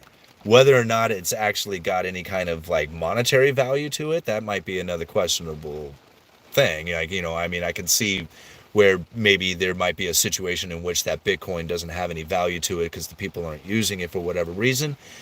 That I can go along with before Bitcoin will be gone. Like, it won't be in use anymore. That part I do not believe. I believe the Bitcoin protocol will still be functioning 10 years from now, or even 100 years from now, because you don't need anybody else's approval to do it. You can just do it all on your own, and it only takes a handful of people to make it happen. So, yeah. All right. Let's see. Gold and silver will keep up with inflation, and it's tangible and most tradable in places on the planet. I somewhat disagree, Keith. I don't look at it as an inflation hedge because it's never been one for me ever. Not once, not one time have I ever purchased silver or gold and had it protect me from inflation ever. Like, I'm not saying that the gold that I have now isn't worth more than it was before, but man, has it taken me a long time to finally get to a position in which just the gold, not the silver, right? Just the gold portion of it has finally got to a point where I think I could break even. Like, I'm pretty sure, like, if I sold it for spot price right now, like if I didn't take any hit on it, take any premium loss on it, if I sold it for spot price right now, from the premiums that I had paid in the past and stuff like that to acquire the gold, I think now I could probably break even, maybe make a little bit of money. I could probably make some money off of it. Silver, not yet, not yet. Right? I mean, I was purchasing all the way back from 2010. I was listening to Max Kaiser talk about how there was going to be $500 an ounce silver. We were going to crash JP Morgan, buy silver. Global insurrection against banker occupation. I even have a little piece of silver with Max Kaiser's face on it. It was a total pump and dump scheme, right? I get that now. I mean, I understand. I mean, I was right in the middle of it. That's why I don't fall for pump and dumps no more. Everybody's like, hey, we're all jumping on, GameStop, whatever. Go for it. You all go do that thing. I've been part of that before. I ain't joining in on that, right?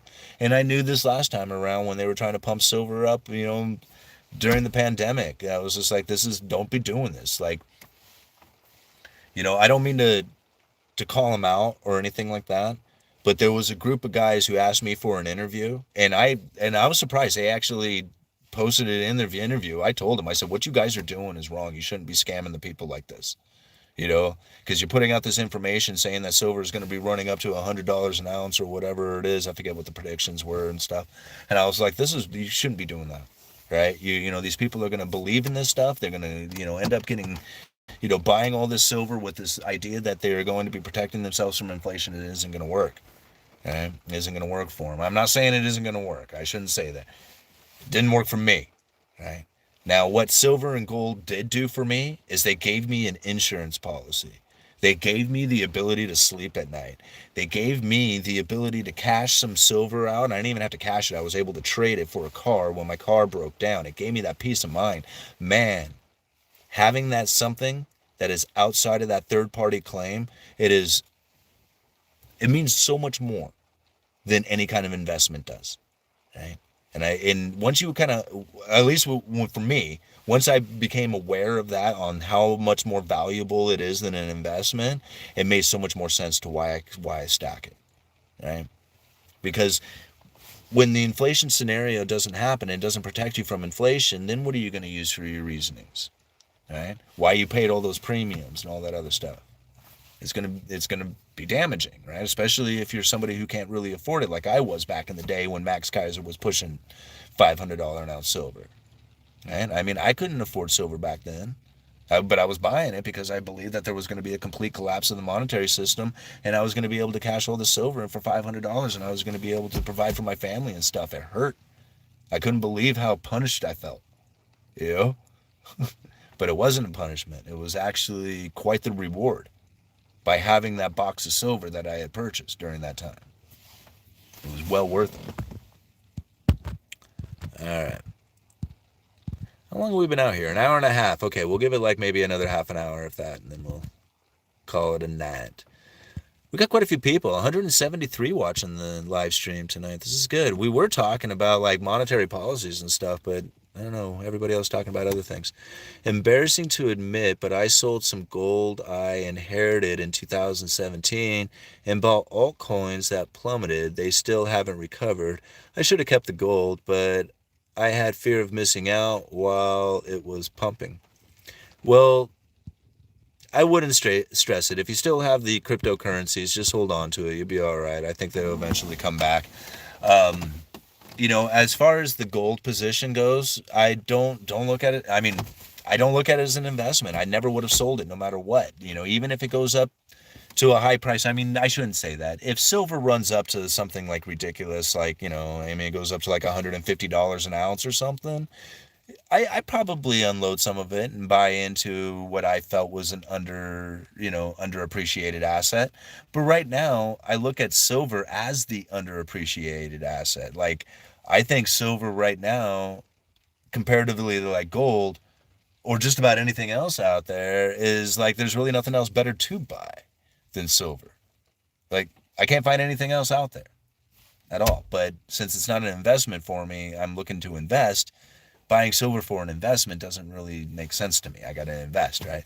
But still, like, I look out there, there's really not a whole lot out there that is undervalued as much as silver is. And so needed too. Like the demand for, like, the technology demand for, like EV vehicles and solar and all this other stuff. I mean, it's going to have a huge impact on silver. All right. Lesson 1, no emotional investment decisions. That's right. In fact, it's best to not be emotional about anything when it comes to money or economics or discussion of strategies or any of that stuff. I get pretty worked up. I know sometimes I do, especially if I've had a lot of coffee. It's really hard for me to, like, just keep it, reeled in, but it's best to just be very chill and just taking the information for what it is. And love your channel. Well, thank you, man. Thank you for Raul. I appreciate that. Okay. Do you have any thoughts on the federal hiring of Jay Powell, who's lawyer? He did private equity, but trained as a lawyer. Who's a lawyer, yeah. To be the head of the Fed rather than an economist, academic yelling Greenspan. Listen, okay, I don't look at any one individual person from the Federal Reserve as being an important individual. Okay? Like, not a single individual is important there, because they have the Federal Open Market Committee, which is a group of 12 or 13. Was it 12 or 13 of them? I can't remember. It's like 12. And each one of these people have a vote on monetary policy. So Jerome Powell can blabber whatever he wants. He can give all the opinion he wants. He can say and do and discuss and say that, he's guiding or whatever. It's all BS, right? The Federal Open Market Committee is made up of individuals who vote on their own accord, right? They make their own decisions. Jerome Powell is a spokesperson, right? He is a messenger. He is a messenger of the FOMC. So to do anything to Jerome Powell, to say anything about Jerome Powell, to imply anything about Jerome Powell, is not going to do anything. Doesn't change anything about anything out there, because he is not the only person at the FOMC. There is a whole group of people there. So you take Jerome Powell out of it and nothing changes except for his vote, right? That's it. And now that one vote might have an impact, to change things, but a significant change to the Federal Reserve by removing or changing Jerome Powell, no difference. Zero difference. Like, that to me makes no change at all. All right. Max Kaiser sealed his fate when he led everyone into the knife and we all got shafted. I tell you, I after that I stopped listening to him. I mean, I think his information's really good. I don't want to knock that. I think, like, he's got, he puts out information that is worthy of acquiring. His opinion about stuff like, investing in silver and crashing JP Morgan and stuff like that, I will never. Well, actually, it was a good lesson. So, I mean, I'm glad I did. I'm glad it happened, right? Because I learned something from it. But it was, I felt very punished for it, right? And that's when I started, like, I'm taking this information in for my own, right? I'm not listening to these guys anymore talk about, let's all team together and crash JP Morgan, because all I saw was Max Kaiser get rich and I got poor, right? I mean, that's what I saw happen, from that.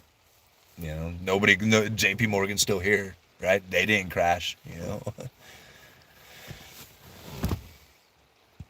right. What are your thoughts on the Fed ending quantitative tightening this summer? I knew it was going to happen. In fact, it's creating a liquidity crisis that's eventually going to end up presenting itself here in the beginning of the year and into 2024.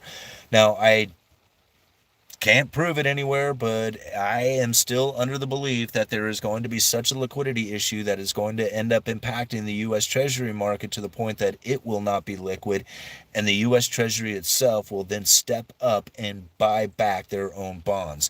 Now, it's something that they had done a long time ago, and it is something that they have talked about even just recently. So to me, that is the banking system knowing that this liquidity issue is coming. Like they know it. Like I have been talking about it for quite some time. In fact, it was almost inevitable that it was going to happen soon as the quantitative tightening started. Like I mean, it was like I almost knew that once the shift had taken place, that they were going to go into quantitative tightening and unwind their balance sheet and start reeling in those Federal Reserve notes, right? Or the reserves, right? Because it's not necessarily Federal Reserve notes they're bringing back in, but it's essentially, the reserves, the money that they had, created. They're pulling that back in.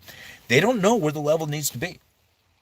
See, this is the problem. This is the problem with the entire world misunderstanding that the euro dollar system. This is where it starts getting really complicated. Like you got to understand all this stuff. Like you got to know it as well as All Nighter knows it, right? Because it's so, you got to listen to so many different people out there. Like if the real critical information, if you have never followed Jeff Snyder or Brent Johnson, those are two guys that are absolute critical people that you need to put on your list of guys you need to listen to in order to get this information, because the dollar milkshake theory and the euro dollar kind of theories that are out there are so important to know, right? And this is the reason why the dollar is just not going to be taken over by BRICS or anybody else, and how the dollar is not going to be losing its value, and the hyperinflation scenario. All that stuff gets wiped away when you understand like the dollar milkshake theory and the euro dollar thing.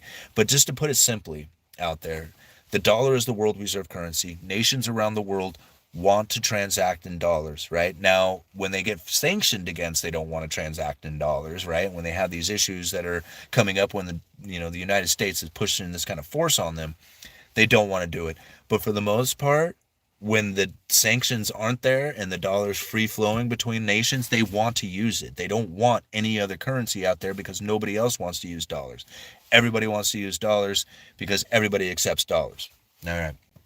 So now when dollars are the world reserve currency, and that's the reason why, because everybody is willing to accept it, then there's also debts that can be issued in dollars that have nothing to do with the United States. Not our government, not our banking system, not our corporations, not our people, nothing. It has nothing to do with the United States whatsoever, except that a contract was written outside of the United States that is promising to be due in dollars, in US dollars.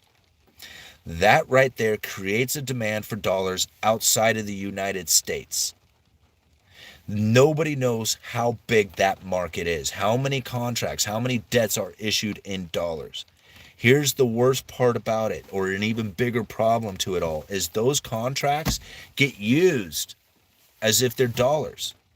So not only do you have the dollars that are due to pay these contracts, right? These contracts are due in dollars that are getting used, but then these contracts get used as dollars too.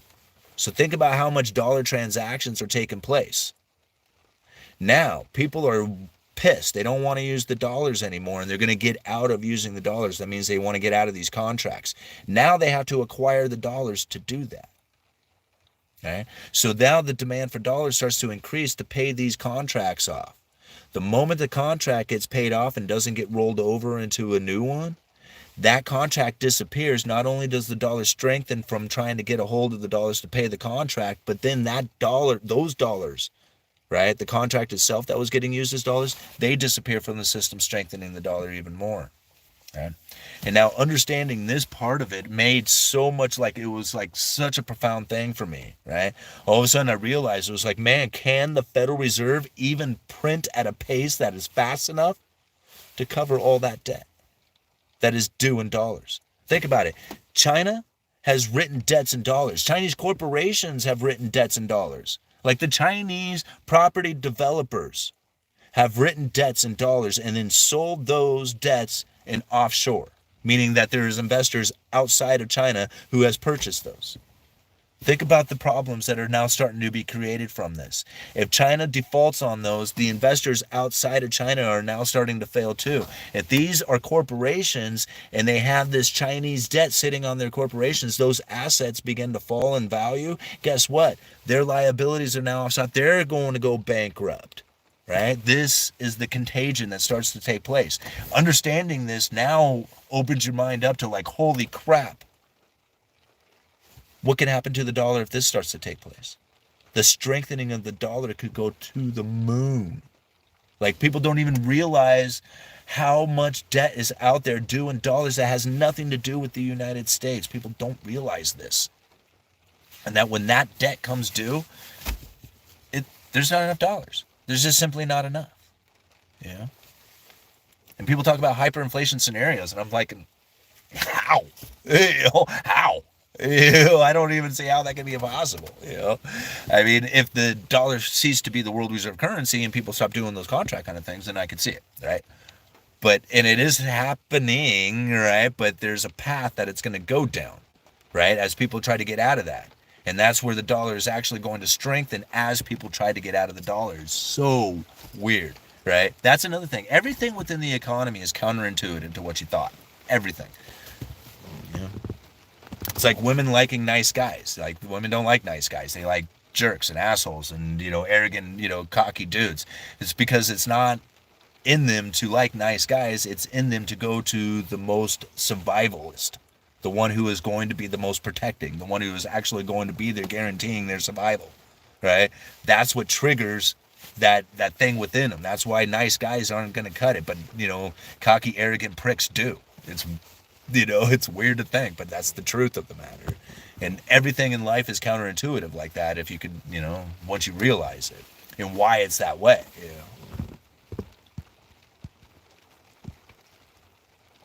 Alright,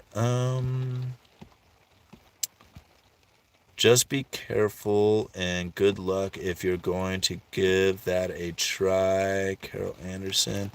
I'm working Zoomer, so I wouldn't have time for a side gig right now, personally.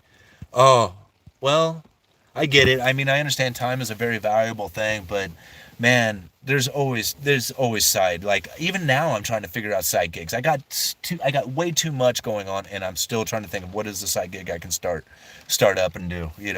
I mean.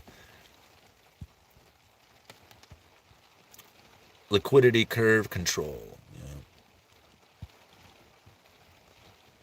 right, let's cruise down here. What time is it? Okay, we're going to give it like another 10, 13 minutes here. All right. A strong dollar encourages the perpetuation of the dollar system. What are the odds Dogecoin will become the world reserve currency? Slim to none. Yeah, slim to none. In fact, it would be very difficult for any limited currency, any defined amount. Like, it's going to be difficult for gold. It'll be difficult for Bitcoin. It'll be difficult for any limited, without an elastic money supply. It'll be very difficult for any one currency to be a world reserve currency. Right? Any fixed one like gold or Bitcoin or anything else like that. And the reason is, I'm not saying that it's not possible. What I'm going to say is that it's going to create extreme events of wealth accumulation, poverty, and redistribution. Because when you have that sort of fixed income, what ends up taking place is during the booming cycles is that the business booming cycle will then have the profit coming in and accumulated. Once the profit has been accumulated, it leaves very little currency left for circulation out there. When that circulation starts to slow down, the redistribution of wealth begins to take place as the people who are holding on tight to their wealth can no longer hold on to it because we have bad economic times and they end up going bankrupt, and then that redistribution takes place again. Now, what ends up happening is the most industrious people, they're the ones who accumulate the wealth. As they accumulate that wealth, they start diving into luxuries, which then starts creating the issues of the Cantillon effect, where you have the separation between the rich and the poor and all kinds of crap. I could just go into it all day long. All right. What ends up happening is that fixed amount of money ends up getting concentrated into the hands of a few, creates a massive amount of poverty, and then a redistribution of the wealth, only to have that business cycle take place again. And usually the manufacturing bases end up changing places and locations to where the most industrious, profitable people are, who can produce those products at the least price, like China was. I mean, so no, you can't have a fixed, like, Dogecoin or Bitcoin or gold or none of that stuff. Like, I mean, you can have it for a while, but it's going to create some major issues, like the ones I'm describing. And maybe it'll happen. Who knows? All right. Buffett invested in a brands he loved, Gillette, years ago. Do you think anyone is going to love seasoned bugs?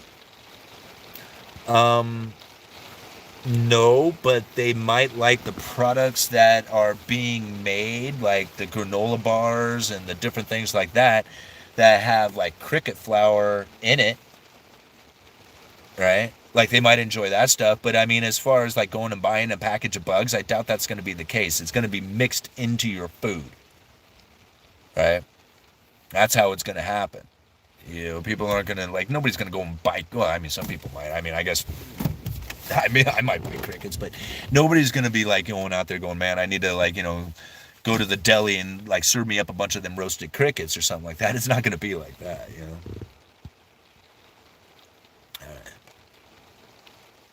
It's only fixed if the government doesn't print money.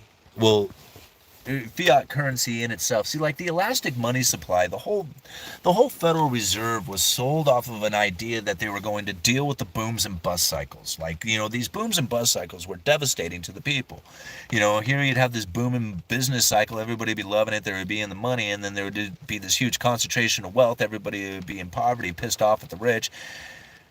And then there would be a collapse and the whole thing would start over again. And so they were like, if we just didn't run out of currency to do transactions with, then we wouldn't be running through these cycles like this. So they were going to have an elastic money supply. When the economy heated up, the Federal Reserve would then add money to the money supply to deal with the hot economy, right? So the transactions could take place. And if the economy slowed down, they'd pull the money back out. That's what the Federal Reserve, that was what they were sold as money supply. But as time went on, instead of dealing with booms and bust cycles, they created boom and bust debt cycles. And now, like, during down times, they expand the money supply to try and get people to use it. And during hot times, they pull the money back out. And it's just like, that's not the way it was supposed to operate, right? So, unfortunately, like, people look at the Federal Reserve for what it is today, thinking that's what they were, like, initiated as. And I'm not saying, like, they didn't have plans to create the situation that we are in today. Like, it's kind of obvious that this is what would occur from it. Like, if you had any idea on how the central banking system works, they would know that if they started this would be the results of it. So I'm not saying that, but it was sold to the people originally as, a way to expand the money supply during hot economic times. So they wouldn't create that that business bust cycle. Andrew Jackson, my favorite president, dissolved the first central bank the Fed needs dissolving. Again, like, I'm cool with it. I'm cool with dissolving the Federal Reserve. Let's get it. Let's get the Fed out, right? And the Fed. What are you going to do? What even worse, what are the older people in your life going to do, in your family and stuff like that? Because if debts disappear because of the Federal Reserve has been dissolved, then they're not getting paid. Like, they don't get their retirement.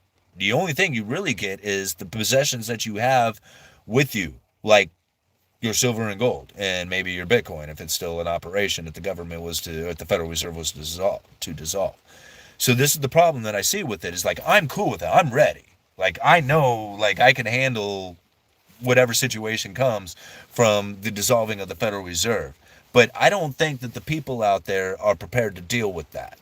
Like the average person out there would have a life of suffering and misery trying to figure out what it is that they were going to do without a Federal Reserve Bank, right? But those of us who thought about it, we would be okay. We'd probably actually prosper pretty well from something like that. So I'm down for it. I'm down for the Fed. But if without a plan to deal with all the rest of the people out there who don't have a plan for it, it's going to be chaos, because you're going to be in a constant defense trying to protect everything that you have ever tried to work for, thinking that you would be in a great position if the Federal Reserve was to dissolve. But now you got to fight everybody off. It's not a great position to be in anymore. UE Live is great. Thank you, guys. I really appreciate it. You being here. We got 186 people watching right now, 158 likes.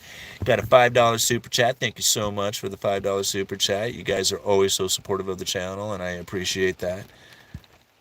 All right. They get a pillow over their face. All right. Yes, I'm only kidding. Honestly, all aspects of life makes life easier. We have to go through the misery. Absolutely. That's one of the things that if you never suffered, if you never had any kind of punishment, if you've never been, in a place of like sorrow, then how would you know how to deal with bad times? Like, how would you know how to deal with a rough patch in your life? If you've never experienced it, you can't. So you have to go through those things so that you can be hardened for the times that are bad.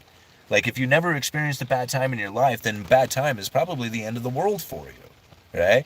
But if you've been through some crap, right, and you're going through some issues, you'd be like, this isn't that bad. Like, I've been through some bad stuff, man. This is just kind of like, just kind of a bit of an issue right now. So it's important to, not even shy away from the chances of actually finding yourself in a bad spot. Like, a lot of times people won't take a chance because they think what will happen is something that will be punishing, right? They think like, maybe I'll end up being hurt by this if I was to do something, and they just don't know, right? So they don't try it. But what most people don't realize is that everything is found in the unknown, right? Like oh, come on now. I think my switch finally broke. There we go. Got it. All right. So, the magic is found in the unknown. Like, if you step into something and you're fearful of going into it, that is where something awesome is going to happen. That's where, it may be bad, it may be good, you don't know, but magic is found there, right? It's not found when you're doing something safe. Like, if you're doing something safe, then you know exactly what's going to happen from it. If you want things to change, then you can't be there. You have to find something that's fearful, right? Because, if it's not fearful, then it's not going to be something that's where magic is found. It's not going to be where the change happens. It's not going to be where the awesomeness that you're looking for is going to take place. It only happens if you are actually in fear, right? The fear of getting on stage, the fear of starting a YouTube channel, the fear of starting a business, the fear of talking to that girl, the fear of, going for that, job that you don't think you're qualified for. All that stuff, like, how are you going to get the job? How are you going to get the girl? How are you going to get the money? How are you going to have the YouTube channel? How are you going to do all that stuff if you don't lean into that fear? Right? It has to be there. If you weren't fearful of it, then you got it. Then it's already there. You know what I'm saying? So it's like something in your life that you don't have. That's scary. Cool. Perfect. Go towards it. If you're fearing it, that's it. That's it. That's where you need to be. Be in fear. And I mean, I know it's kind of like, don't be coward or anything like that. You got to have confidence. But, if you're going into something that if you're doing something you're scared to do, you're starting that YouTube channel, that business, talking to that girl, and you're scared to do it, but you're doing it anyway because you're mustering up the confidence, that's brave. That's bravery right there. Doing something with confidence, even though you're doing it with fear. In fear, right? That's it, man. That's the stuff. That's where it's found, right there. All right. Tough times make tough men. Absolutely, it does. And see, that's the other thing. Like, unfortunately, tough times make tough women too. Women who've been through a lot of tough, traumatic things, they are hardened people. Like, most of the women in my life are very, like, strong, independent, you know, hardcore women. Like, they run businesses, they, take care of themselves, they all that. Like, I mean, most of the women that I know, because, like, I'm into people who are driven, so, like, you have to be, like, business minded. You have to be, like, actually trying to do things in your life and getting things done. So, like, a lot of these women who I have close to me in life are this way, right? And you talk to most of them, and they've had some pretty heavy shit happen to them in their life. But that's what got them to the point that they are. That's why they are the way they are today, and why they're so driven, right? It's the same thing that happens to men. So, unfortunately, like, bad things that happen to women turns them into men. Kind of, it turns them masculine, makes them tough, makes them, business minded and stuff like that. And, you know, which isn't exactly great for relationships, right? Because now you got a masculine female with the masculine man. It doesn't work out. Masculine man needs to have feminine energy, right? And this is how it ends up working out. Masculine woman ends up bringing on a feminine man, because that's the only thing that can ever really deal with them. It's just like, it ends up being really backwards, and that's not what most women want. Most women want to be in a feminine energy, right? They want to feel safe, they want to feel supported, they want to feel, in that feminine energy, and they want to have, like, a masculine man around them. And most men are just so damn submissive and passive and not stepping up, basically makes it very difficult. That's why relationships don't work out now. I mean, I'm realizing this more and more as as people ask me these questions about it, and I was like, man, how is it that I was able to stick it out with my woman as long as I have? Like, my wife and I, like, I ask her all the time, and I'm like, man, how is it that you still, like, stuck it out? She was just like, yeah, I know, right? But it's because we known each other for so long, and it's just like, and we understand as the impacts that happen to the people around us. Like, we watched our friends go through life issues. They had kids, divorces, got remarried, divorced again. Like, the older you get, the more you see this happening with other people, and, like, I look at some of the things that a lot of people had gone through in their relationships, and I'm thinking, man, my wife and I went through way worse than that. Right? That's how our relationship is so strong now, is because we went through some crap that should have separated us, but we didn't. We worked through them, and now our relationship is that much stronger because of it. It is very difficult. Like, there is really nothing that we don't know about each other, my wife and I, and there's really nothing that I can say or do that would surprise her. Like, nothing. Like, literally nothing. And that's just because of how well we know each other. And I think the same thing of her. Like, I don't think there's anything that she could do that would ever surprise me. I mean, she surprised me with a gift or something like that, but, like, surprised me with a change of who she is. Like, I know who my wife is. She knows who I am. There's no questioning that. Blessings to you and your family. Hey, thank you very much, Not Your Problem, for the $1.99, man. That's very cool. Thank you so much. That's a beautiful thing, Yui. Ever see Firewalk with me? Ever see Firewalk with me? Dishes is a great woman. Love you, homegirl. Yeah, All Nighter and Sarah, they've met at the Silver Symposium, hung out, and over at the Rebel Capitalist. So yeah, Sarah's so awesome. Yeah. One-on-one relationship, men have to worship the female. One-on-one relationship, men have to worship the female. 2 women, 1 guy relationship, they worship you. Yeah, I could see that, actually. Chatbot Justin 2.0, yeah. The Fed, are they done already? What do you mean, are they done? No, they're not done. The Fed is, the Fed is, like, they very much got this thing, like, positioned right where they want it to be.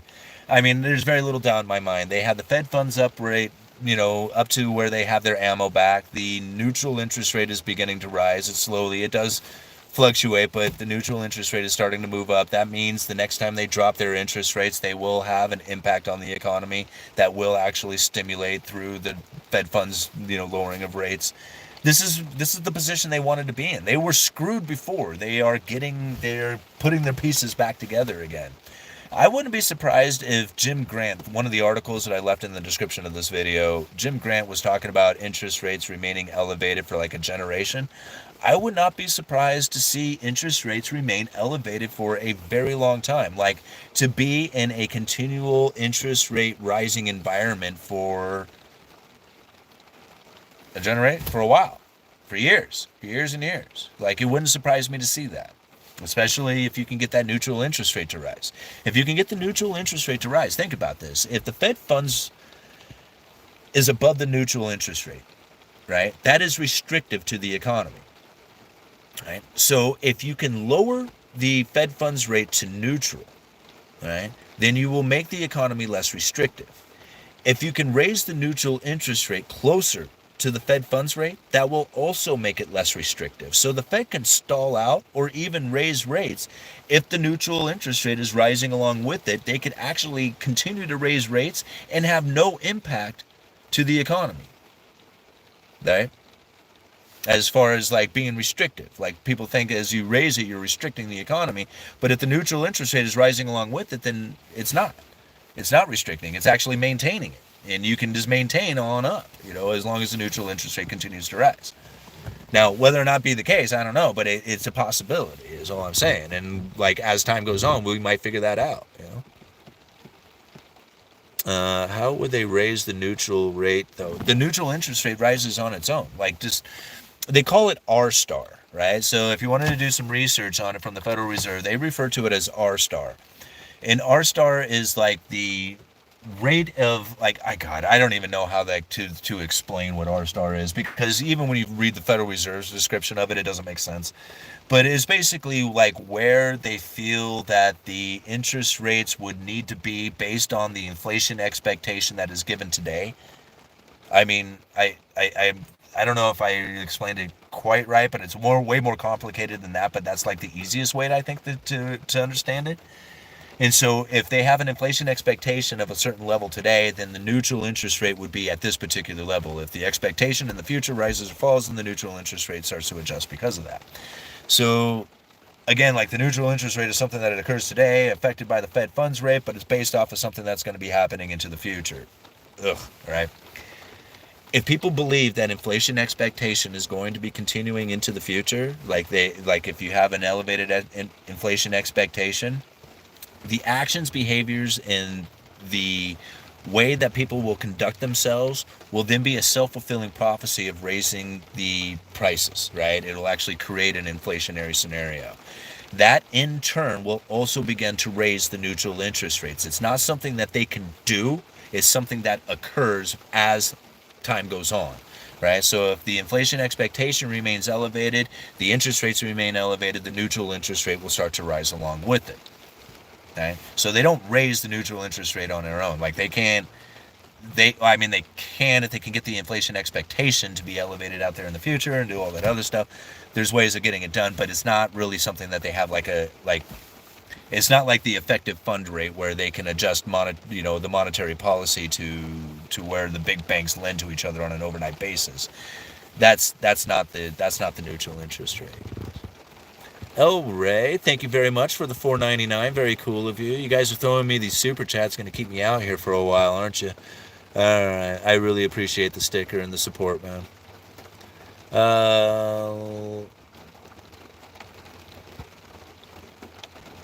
Let's celebrate the first super on live stream. First super sticker, I think, wasn't it? All right. Rates is on cruise control.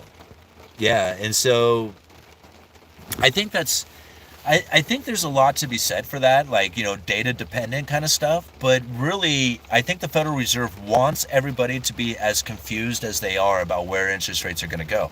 And this leaves them up to being able to adjust interest rates within the market itself, which a lot of people say that they don't have any control over, which I totally agree, right? To an extent. But if the Federal Reserve came out there and said, oh, hey, you know what, we look like we're maybe probably going to end up raising interest rates another point going into the future, rates would change. All of a sudden, you would see U.S. Treasuries reverse. You would see the mortgage rates going back up. You would start seeing changes start to occur based on their expectations coming from the Federal Reserve. I have very little doubt in my mind that that would be the case. So keeping the media very confused on what has taken place with the Federal Reserve's Fed funds rates and where they're going to be moving those interest rates, keeping the markets very confused is reestablishing their credible threat, is making sure that whatever it is that does come from the Federal Reserve will have an impact on the market. So at this point, like, everybody is super confused, right? And a lot of people are more of the idea that they're going to be lowering interest rates going into the future than they are like raising them. But still, all the Fed would have to do is just put out the idea, hey, we're going to keep interest rates where they are, and we have no intention on lowering them, or maybe even put out the idea that they're going to raise them, and that would completely reverse markets. Or is it R* for current markets? I don't know. Like, I tried to figure it out. Like, I wanted to do a video describing and breaking down R*, and I was just so confused by the Fed's interpretation of it. I just had a very difficult time trying to, like,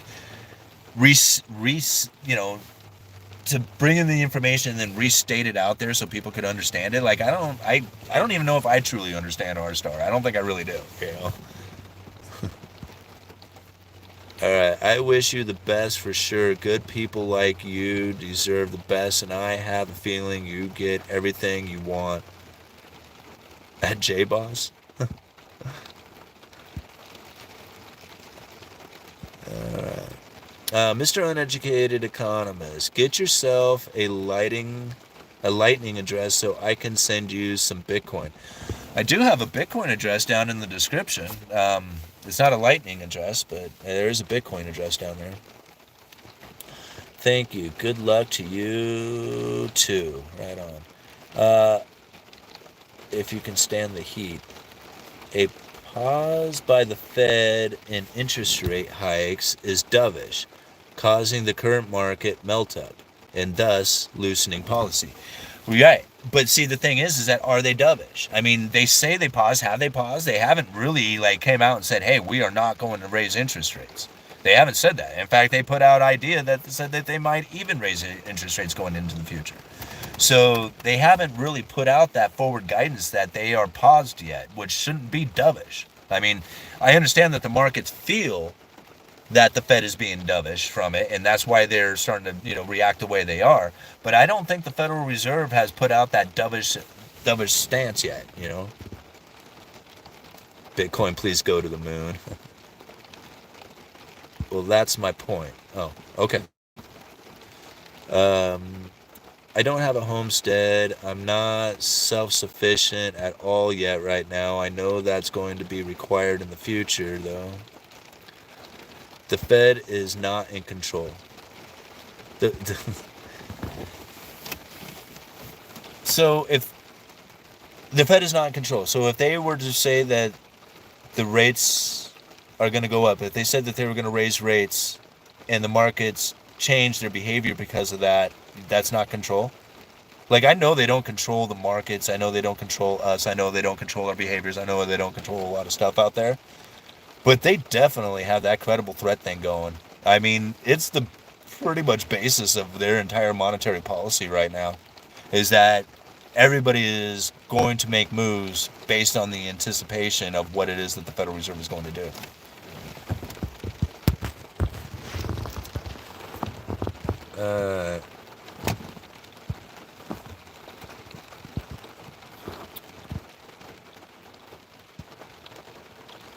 Look out for number one. Who controls the Fed? Like, what banks and people are behind it?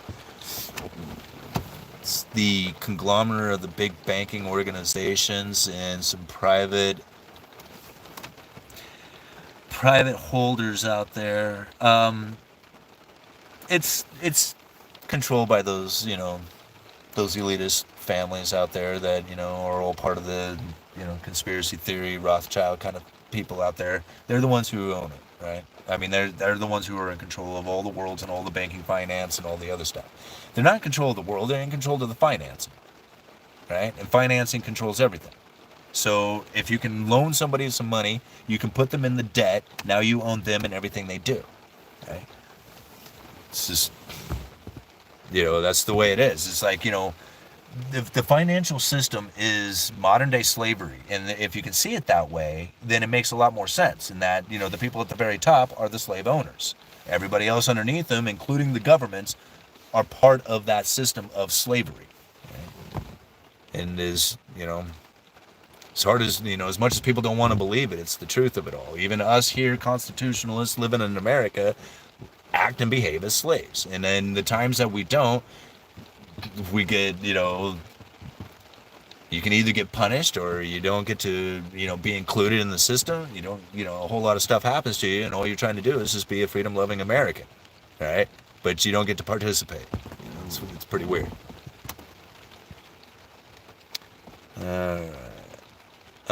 It's a sham. The world has to be controlled by psychos. It doesn't. And that's the thing. Nadia, you believe me, you don't have, the world is not controlled by psychos. Your world, as you see it, is being controlled by psychos. You don't have to have it that way. You don't have to give it that meaning, right? Now, you could say that the world is being the attempt of all that, or whatever you want to kind of call it, but if you give it that meaning, that the world is being controlled by psychos, that's exactly what's going to end up happening to you. Right? What you have to do is you have to take in the information, and you can even put it into like, hey, I take the world of psychos has this issues taking place that I need to now prepare myself to deal with, right? But it's not information that is going to ruin my world. It's information that's going to have my world be a prosperous one, a beautiful one that I have all the happiness that I've ever desired, come from it. Right? But if you look at it, that man is full of psychos who are going to be constantly hurting me from every direction, that's what you will experience. Right? So it's important not to look at it that way. I mean, yes, the information is heavy. It's hard to take in sometimes. It's very depressing. Believe me, economics is the dismal science, right? From somebody who suffers through depression and stuff like that, and having done it and following this particular type of information, it is hard. It is hard on you mentally. It is draining. It is very difficult. When you sit there and you read information and you know how devastating it's how the devastation that people are going to experience, you can see it, you know it, right? You don't have to explain to people or whatever. It's there. It's obvious. You have done enough research into conspiracy theories to know that it's legit, okay? Taking in a lot of this information is not mentally healthy, right? Especially if you give it meaning that it's going to destroy my life, because that's exactly what it will do, right? But when you change that around, when you take this information, even though it's hard, it's heavy, it's mentally draining, it's exhausting, and you say to yourself, this is information that I need in order to conduct myself properly, so that I can position myself, so I can help my friends and family out, right?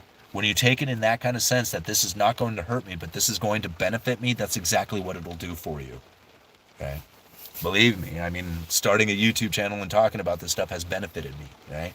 Even though the information is hard and it's heavy and sometimes it's difficult to take on, and a lot of times you're like, man, how is this, like, all this overwhelming information, how am I supposed to conduct myself for the rest of the day with this?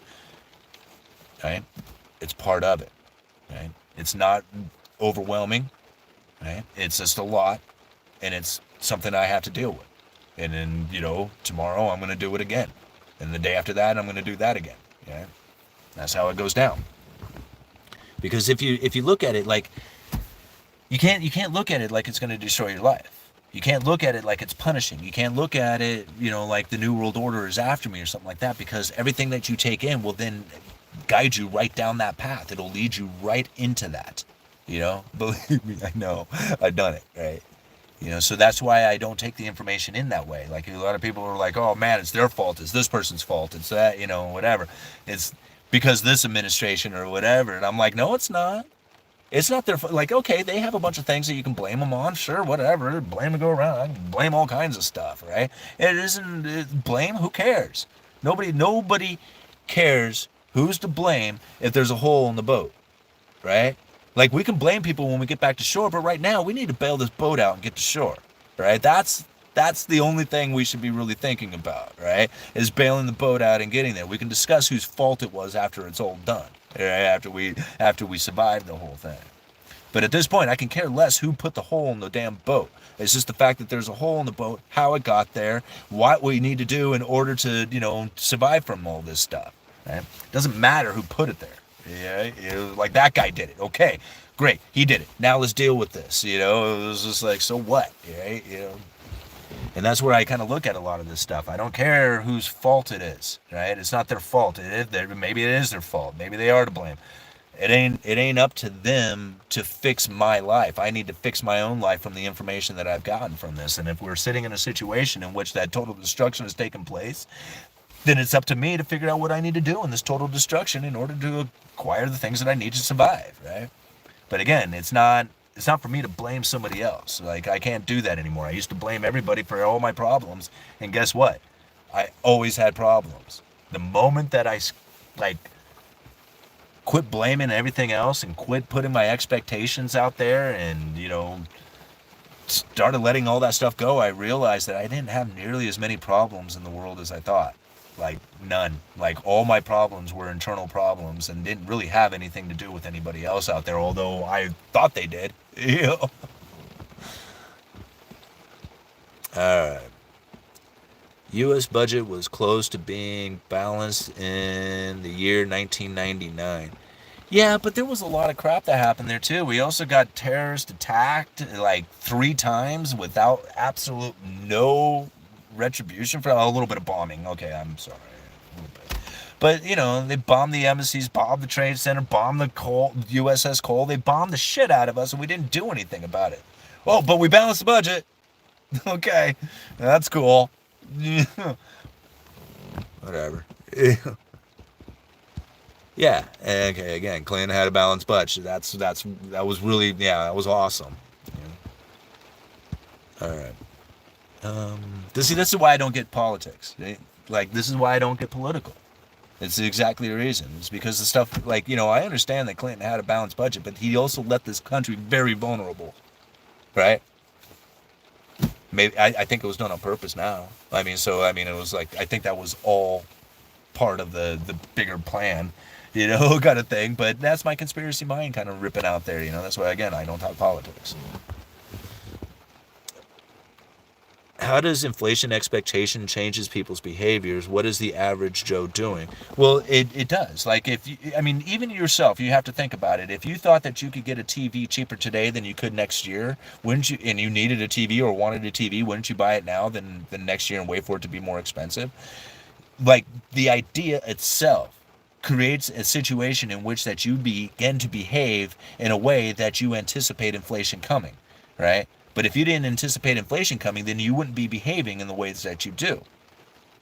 Maybe, if you didn't think inflation was coming, maybe you would postpone, buying a car or something like that, right? And you're like, no, I'll get one next year. But if you think inflation is going to be running rampant and the car's going to be more expensive next year, you might buy it today. Okay? Nobody needs a TV. I know, come on, John, I was just using that as an example. Give me a break. All right. Your perspective is so refreshing. Original thoughts. Well, thank you. Not your problem. I appreciate you, man. Why would I buy silver when I can load up on alcohol? Recession people want a buzz. Well, if you were buying alcohol for like barter purposes, I would totally get it. But I am not a fan of alcohol in any way, shape, or form, although I do invest in MO, right? MO, Altria, ticker symbol MO, which is Anheuser-Busch and Marlboro cigarettes. But I don't buy that because I think it's a great product or anything like that. I buy it because I understand addiction, right? And I just don't find that product is going to go anywhere. In fact, I find it to be something that no matter how hard or how much they push against it, people still do it. Like, people still, like, I see young people smoking cigarettes today. Like, I can't believe it. With all the information and all the understanding of what tobacco can do to you, they still buy cigarettes. And they're expensive, and they smoke them. And I think, dang, that's, yeah, that is like, I will watch people pull sticky quarters from melted candy in the ashtray or whatever and pull out this nasty, like, dig and scrounge all through the cushions and everywhere, every pocket, so that they could come up with enough money to buy a pack of cigarettes. I'm like, dang. I mean, holy moly, that is desperate. Like, they will do whatever they need to in order to get those smokes. Yeah, I understand addiction.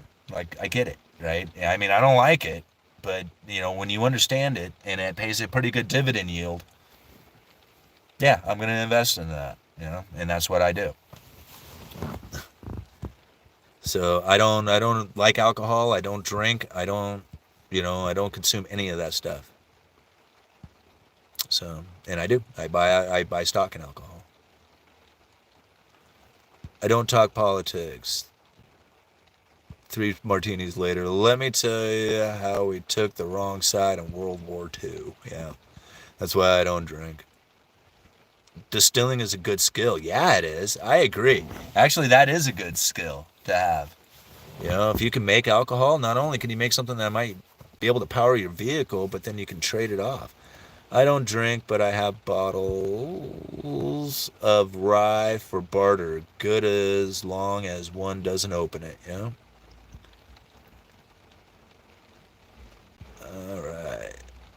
I've seen people get them out of the public. Hey, not your problem. Thank you again for the $1.99. Very cool of you.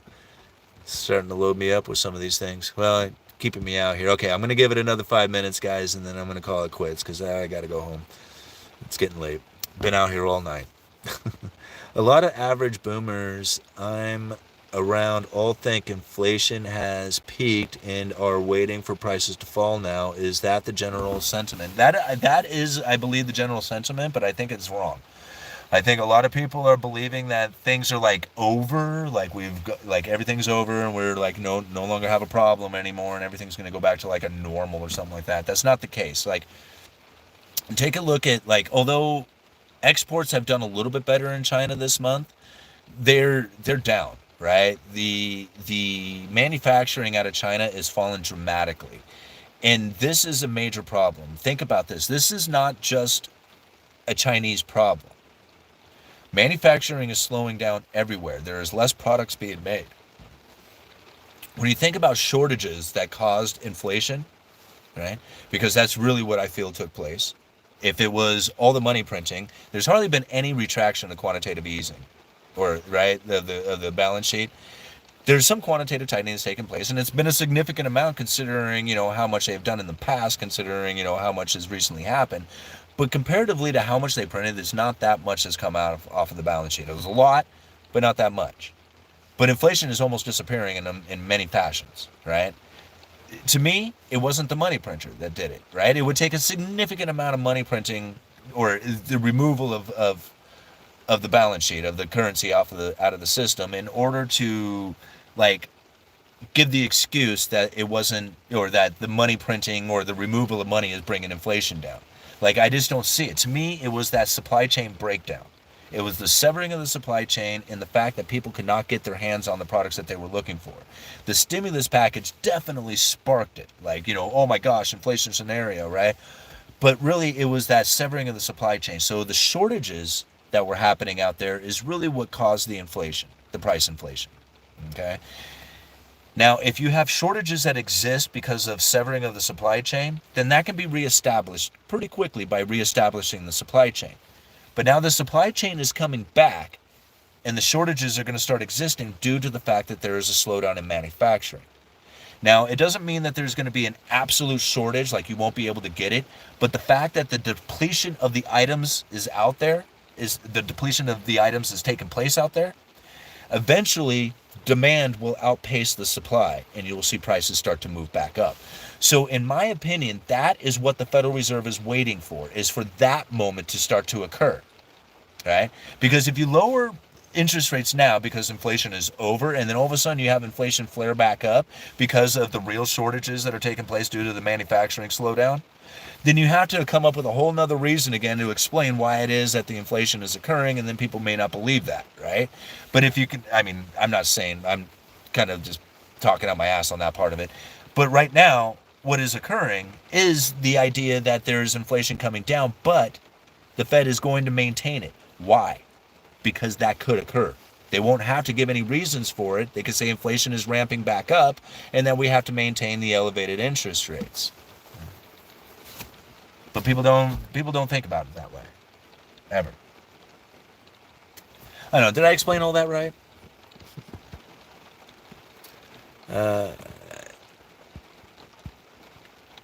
Okay, Fed, okay. Prices don't fall, they just go up less fast, like 2% instead of 10%. No, that's not true, they do fall. I mean, lumber, gas, chicken and pork right now, holy crap, they're really cheap. I got beef, I couldn't believe I got tri-tips the other day for cheaper than I could get ground beef. You know, prices come down on a lot of stuff, you know. It's the sticky things like your car insurance, right? Stuff like maybe the wages that somebody is earning at a particular, business or something like that. These are sticky inflation things that don't really move. Items, the consumable items, that is very fluctuating, you know. Do you think they'll ever let it dip below 2% because of the average over time thing? Well, I mean, I don't think they're going to have much control over whether or not it dips below the 2%. Like, I don't think they wanted it to go below 2% during quantitative easing 1, 2, 3, and 4 in the decade after that. Like, I think that they were anticipating that they would have a 2% inflation after that, but failed to achieve it. So, I mean, what they want and what occurs, I think are two different things. Like, I think average inflation rate was their scheme to come up with because they couldn't achieve their 2% goal, right? Because low interest rates is actually a deflationary concept. A lot of people have a hard time understanding that part too, that it's the return on capital investment that starts driving inflation again. See, this is another reason why there might be a flare-up of inflation, not just because of the shortages or the real shortages, but because of return on capital investment starts to increase. So, like, if you can imagine, okay, the easiest way to understand this is if we kind of take it back in time. If you go back to like the early 80s, you invest $1 million from a rich uncle, right? That $1 million then goes into U.S. government debt, right? So you loan it to the government, you buy 10-year treasuries. The 10-year treasuries in the early 80s were paying like 15% interest or something like that.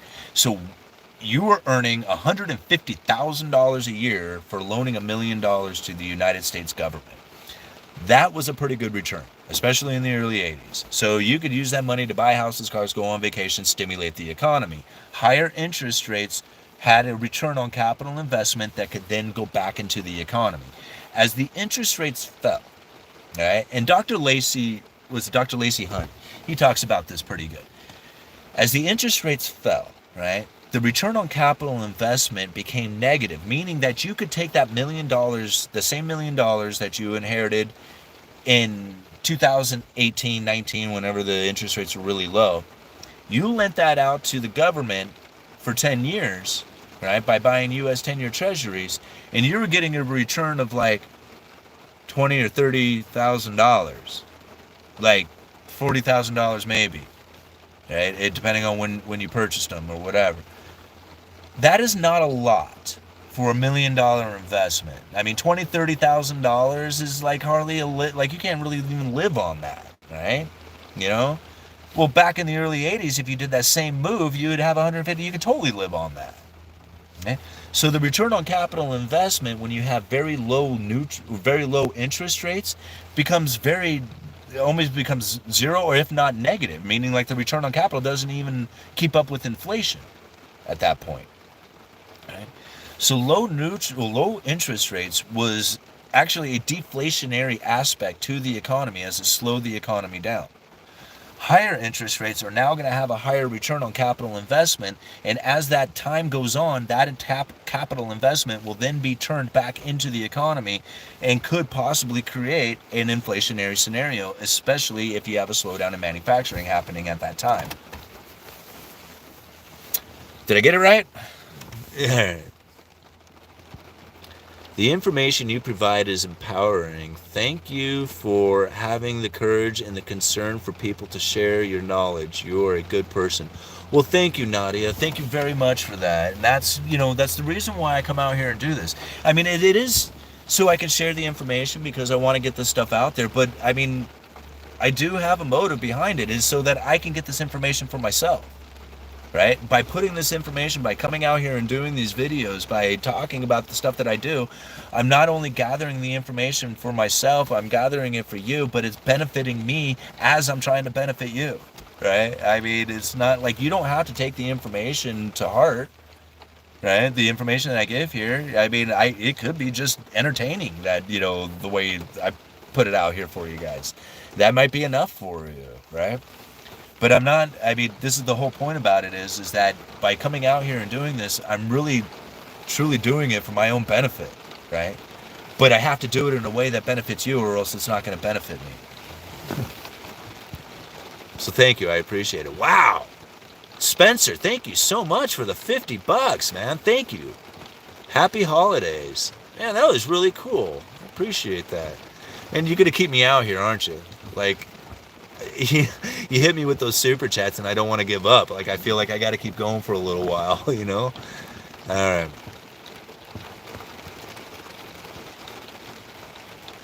Yeah, short term, they go up and down, but long term average up. How much were gas prices or houses 10, 25, 50 years ago? Well, that's different. Whoa, easy there, right? Because some things don't really change that much. Let's think about that.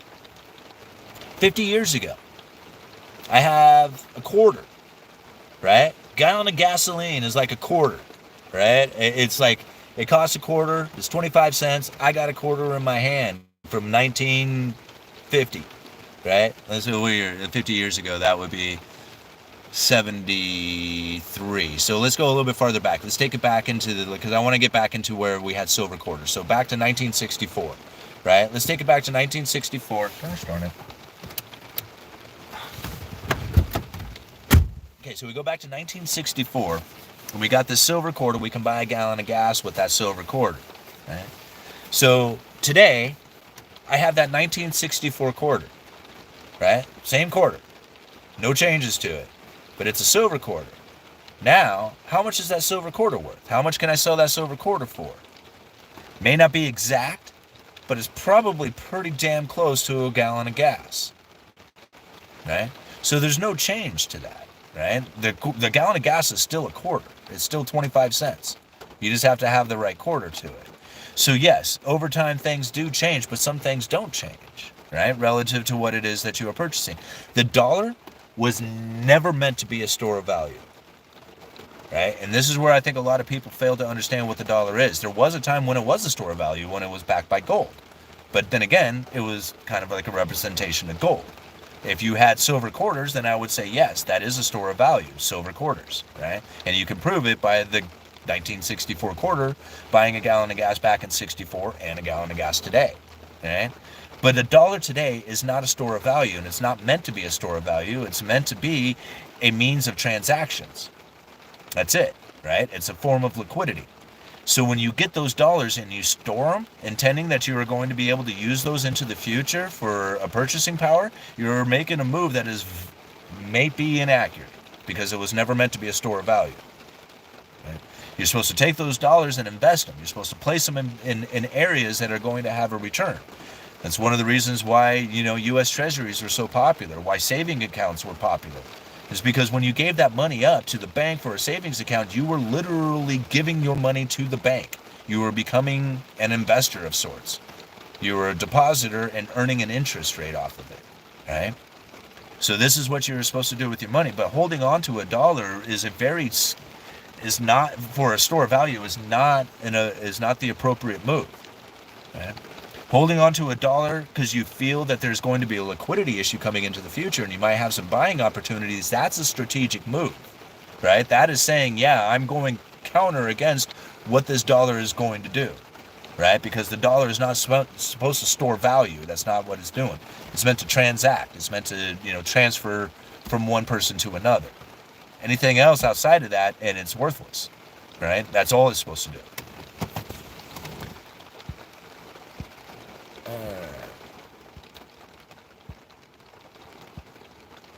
I hear they raised minimum wage to $20 an hour, LA $15 for a Big Mac. Yeah, I can't stand the minimum wage. Minimum wage is just, it's terrible. It's a terrible idea. It's terrible for the economy, and it's terrible for everybody in society. Basically, what the minimum wage does is it tells people that unless you are smart enough to achieve a certain level of production for your boss, you are too stupid to work here in this country, right? Because some people aren't smart enough to earn $20 an hour. Like, literally the job even the minimum wage job that pays $20 an hour now, they're not smart enough to do that, right? Maybe they're smart enough to wash windows, take out garbage, and sweep parking lots, and that's only worth $12 an hour. Right? Maybe it's only worth 10. But if you're not smart enough to earn $20 an hour for your boss, to make it be profitable enough for your boss to do $20 an hour, then you're too stupid to work in America. Sorry, go live on the streets. Does that make sense to anybody? Like, does that make sense to anybody? I don't get it. Like, that's frustrating to me as be. Like, especially considering that every time that I would get a raise, like from the time that I graduated high school, I would work hard, I would bust my ass, I would try to, take on more responsibilities and effort and everything else to try and get a little bit hourly wage. I would get that hourly increase and the minimum wage would increase. It was like nipping at my heels the entire time. No matter how hard I worked or whatever I did to try and earn more money, they would raise minimum wage, and it would just like negate all my efforts. It was just like, I hate this stuff. I hate minimum wage. Isn't that weird? I never say anything that I hate. I hate minimum wage.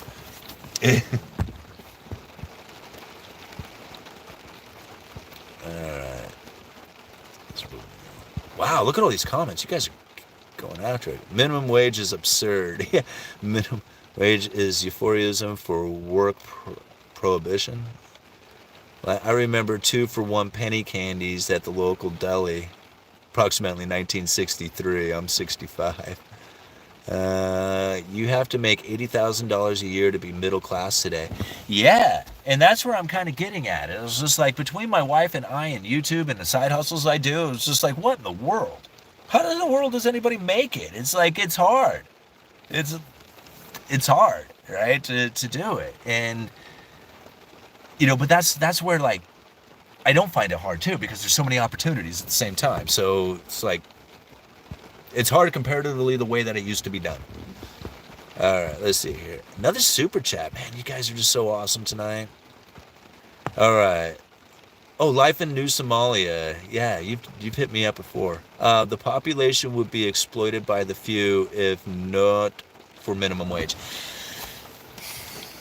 I think the population is getting exploited. I think the homeless population gets exploited because of this. I think they increased the homeless population with the minimum wage being as high as it is. Like, I think that's happening because of it. I think if there was no minimum wage, there would be more people working. Right? More of the homeless community working, I should say. Because then you could legally hire them, and they could actually then start, establishing a life. You can't really establish a life if you're a magnet. If you're on the streets, you're stuck on a magnet, because for one, showing up to a job every day means that you have to leave your stuff. And when you're homeless, all your stuff is your entire world. Like, I understand. I've looked, and talked to a lot of homeless people, and their meager possessions, which seem so worthless to us, is their entire world. It's everything to them. It's like everything to them. All right? And so they go to work and have that stolen from them. It's like having their entire world taken from them, even though to us it doesn't seem like anything, right? But it's their entire world, and they can't go to work because they can't leave that stuff behind, right? This really happens to a lot of people. This is one of the reasons why I hear a lot of people don't go to work, is because that meager possessions that they do have, they cannot hold on to them, right? For it. They have to have a place to lock them up, or they have to take them with them or something like that. And if you're going to find a legitimate job, the last thing you're going to want is a homeless guy's bunch of stuff hanging out there too, right? Trying to find showers, be clean, all the other stuff. It is very difficult for these guys to find it, even if they want to, right? Even if they're trying, it's difficult to make, all the parts fall into the right places. And then one little, and that's it. You're back on the street, starting over again.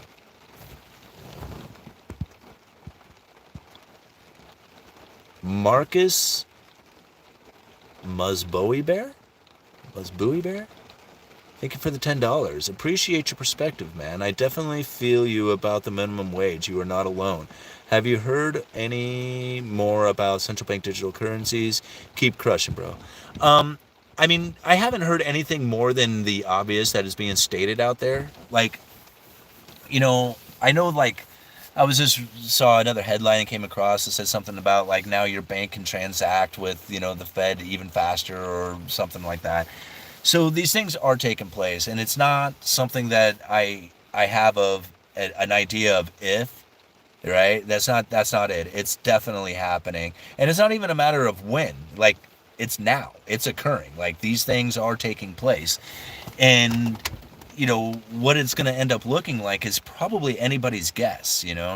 I think it's going to be a very slow grind to eventual complete tokenization of everything, and most people probably won't even notice that it's happened. There might be a new way, even credit cards, for example. I do retail sales for a living, right? So there's we got our credit card transaction machine there, right? And a lot of people, they just come up and they do the tap, right? Where you can just take your debit card, your credit card, and you can just tap it right on the machine and it'll spit out a receipt. You don't have to, slip your card in. You don't have to punch in pins. You don't have to do any of that stuff. You just tap it and go, right? And a lot of times, I will tell, especially, older folks, when they go to, stick their card in the machine, they'll have it backwards so the chip's facing out the wrong direction. And I'll be like, hey, you can just tap the machine. And they get this real confused look over their face, and I'll grab their card and I'll hover it over the machine, and I'll just, it'll do the, code reader thing, and all of a sudden, boom, the receipt pops out. And they're just amazed. They're like, I didn't have to do anything? And I'm like, no, you just have to hover your card over the machine. That's it. That's all you have to do. That right there just blows them away. Boom. They're like, how does it know? They're so astonished by that little thing. And what's funny about it is some people are like, dude, this is not new. This is something they've been doing for a long time. I know, right? I know what they've been doing. I've been doing it a long time on my machines. What blows me away is the people who still haven't seen it yet. They don't know about this. They don't know that they can do this even with their own cards, And so the changes to the technology will occur in such a way that most people won't fight it. It'll just naturally occur, and they'll just be in it. All right, did I get another one? Thank you very much, Life in Somalia, for that $5. You're very supportive, man. I hate food stamps. Convert to cash for 65 cents on the dollar in the hood. With the massive increase in stamps, people don't have to work, period. Huh. Yeah, I remember my girlfriend in high school. I remember her selling her family's food stamps. I took her to this other dude's house so she could sell them. I remember that happening. It was back when they actually had coupons and stuff. It's weird, huh? All the weird things from back in the day. Alright. They will go full central bank digital currencies when we are screaming for it after a crisis. Yeah, I really agree with that. I think that would be probably one of the most key times. Even if you had a natural disaster, or something like that. Like if you have a natural disaster, like something really major like Katrina or something like that, right? And all these people are displaced and all these people are like whatever. Well, you can just tell them, hey, you got your phone, right? Download this app. We'll load it up with central bank digital currencies, and now you can use it to buy hotels, you can use it to buy food, you can use it to buy gasoline, you can use it to whatever you need to do.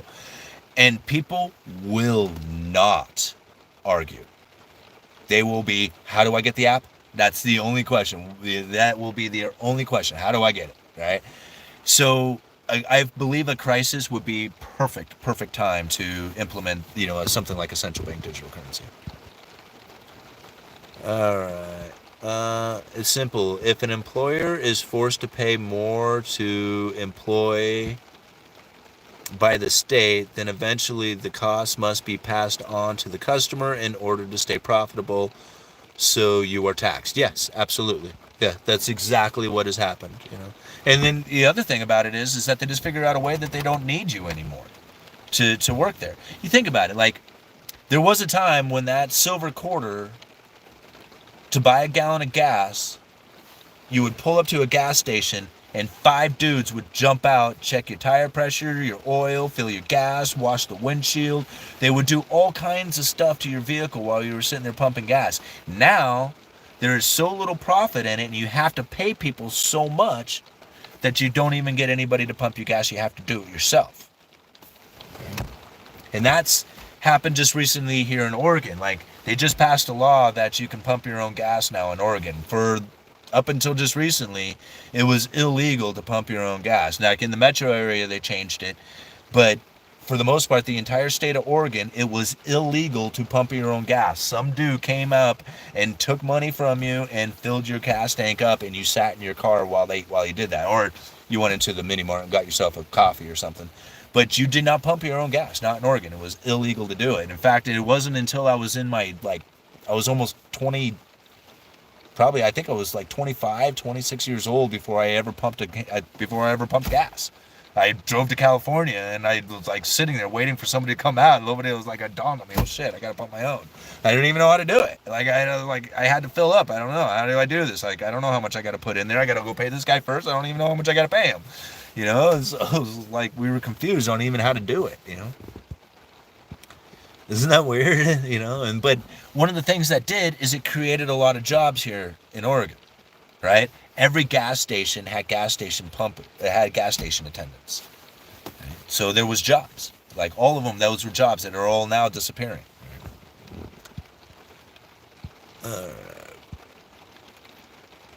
Once you download the app, you don't need the internet to do transactions.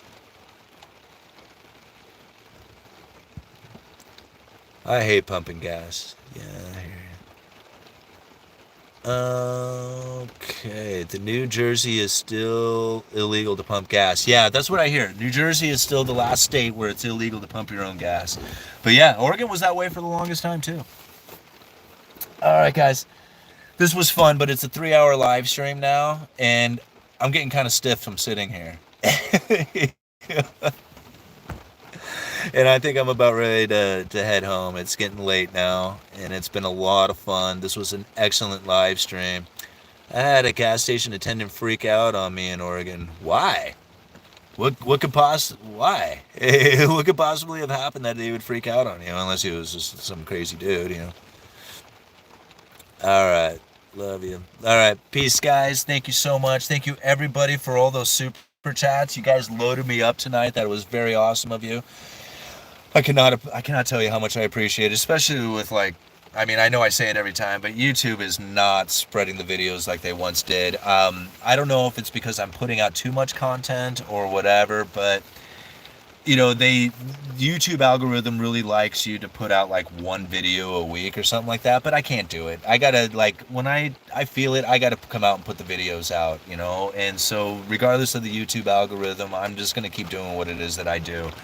And I appreciate your support, because then I don't care about whatever happens with YouTube and their algorithms and whatever happens with the ad revenues and stuff like that. this is really what I want to do. This is how I want this channel to go. Is having conversations like this, doing live streams, and putting out this content, sharing the ideas, sharing the information. This is it. This is how we do it. You're crushing, UE. All right, thank you, MLB. I appreciate that. You guys are awesome. Do something different. Do a video from the yard or something. Okay, well, Oregon's a terrible area 9 months out of the year. So, 75% of the time it's raining, so I can't really be outside. But I used to do these really awesome videos down by the river. I would go and sit by the riverfront and do my videos from there. And I think people really appreciated those things. I'm gonna go back to doing some of those when the weather gets better. I'll go and do some river view videos again, because they were a lot of fun. I think it's what got my channel a lot of attention in the early days, and I think it would be fun to go back to doing something like that. All right, in the rain, lots of the F's. All right. Thanks for your help, Uneducated Economist. Hey, thank you, Nadia, for all the questions, and thank you everybody in the comments who supported Nadia's request. Looking for information on how it is that she could go about doing the investments and taking care of the money, financial situations that they're in. I don't like giving advice like that. Personally, I don't know if I'm the person to give advice. I'm an economist, not an investor, not a financial advisor. I like to try and look at things from the point of view that I see them at, but may not be the right point of view for you. So getting the information from guys who do understand a lot of this stuff, this is really how you get it, right? As you go to the professionals, you seek out people who have knowledge in this kind of thing, and and then that's where you get it from. That's how you learn it. Going to get advice from somebody who's saying, please don't take advice from me, it's probably not the best place to get advice, right? But when I'm saying, hey, this is what I see within the economy and some of the things, taking in some of that information could probably lead you down a pretty decent path if you're taking it, internalizing it for yourself, and that's really what I'm trying to do here. I'm not trying to give out advice, although a lot of people say, dude, I've taken your advice on this stuff, and I'm like, cool, that wasn't my intent. I was just trying to be informative. I'm trying to be, entertaining. I'm trying to be helpful, stuff like that. All right. You guys are awesome. Thank you very much. Uneducated Economist, you let me know.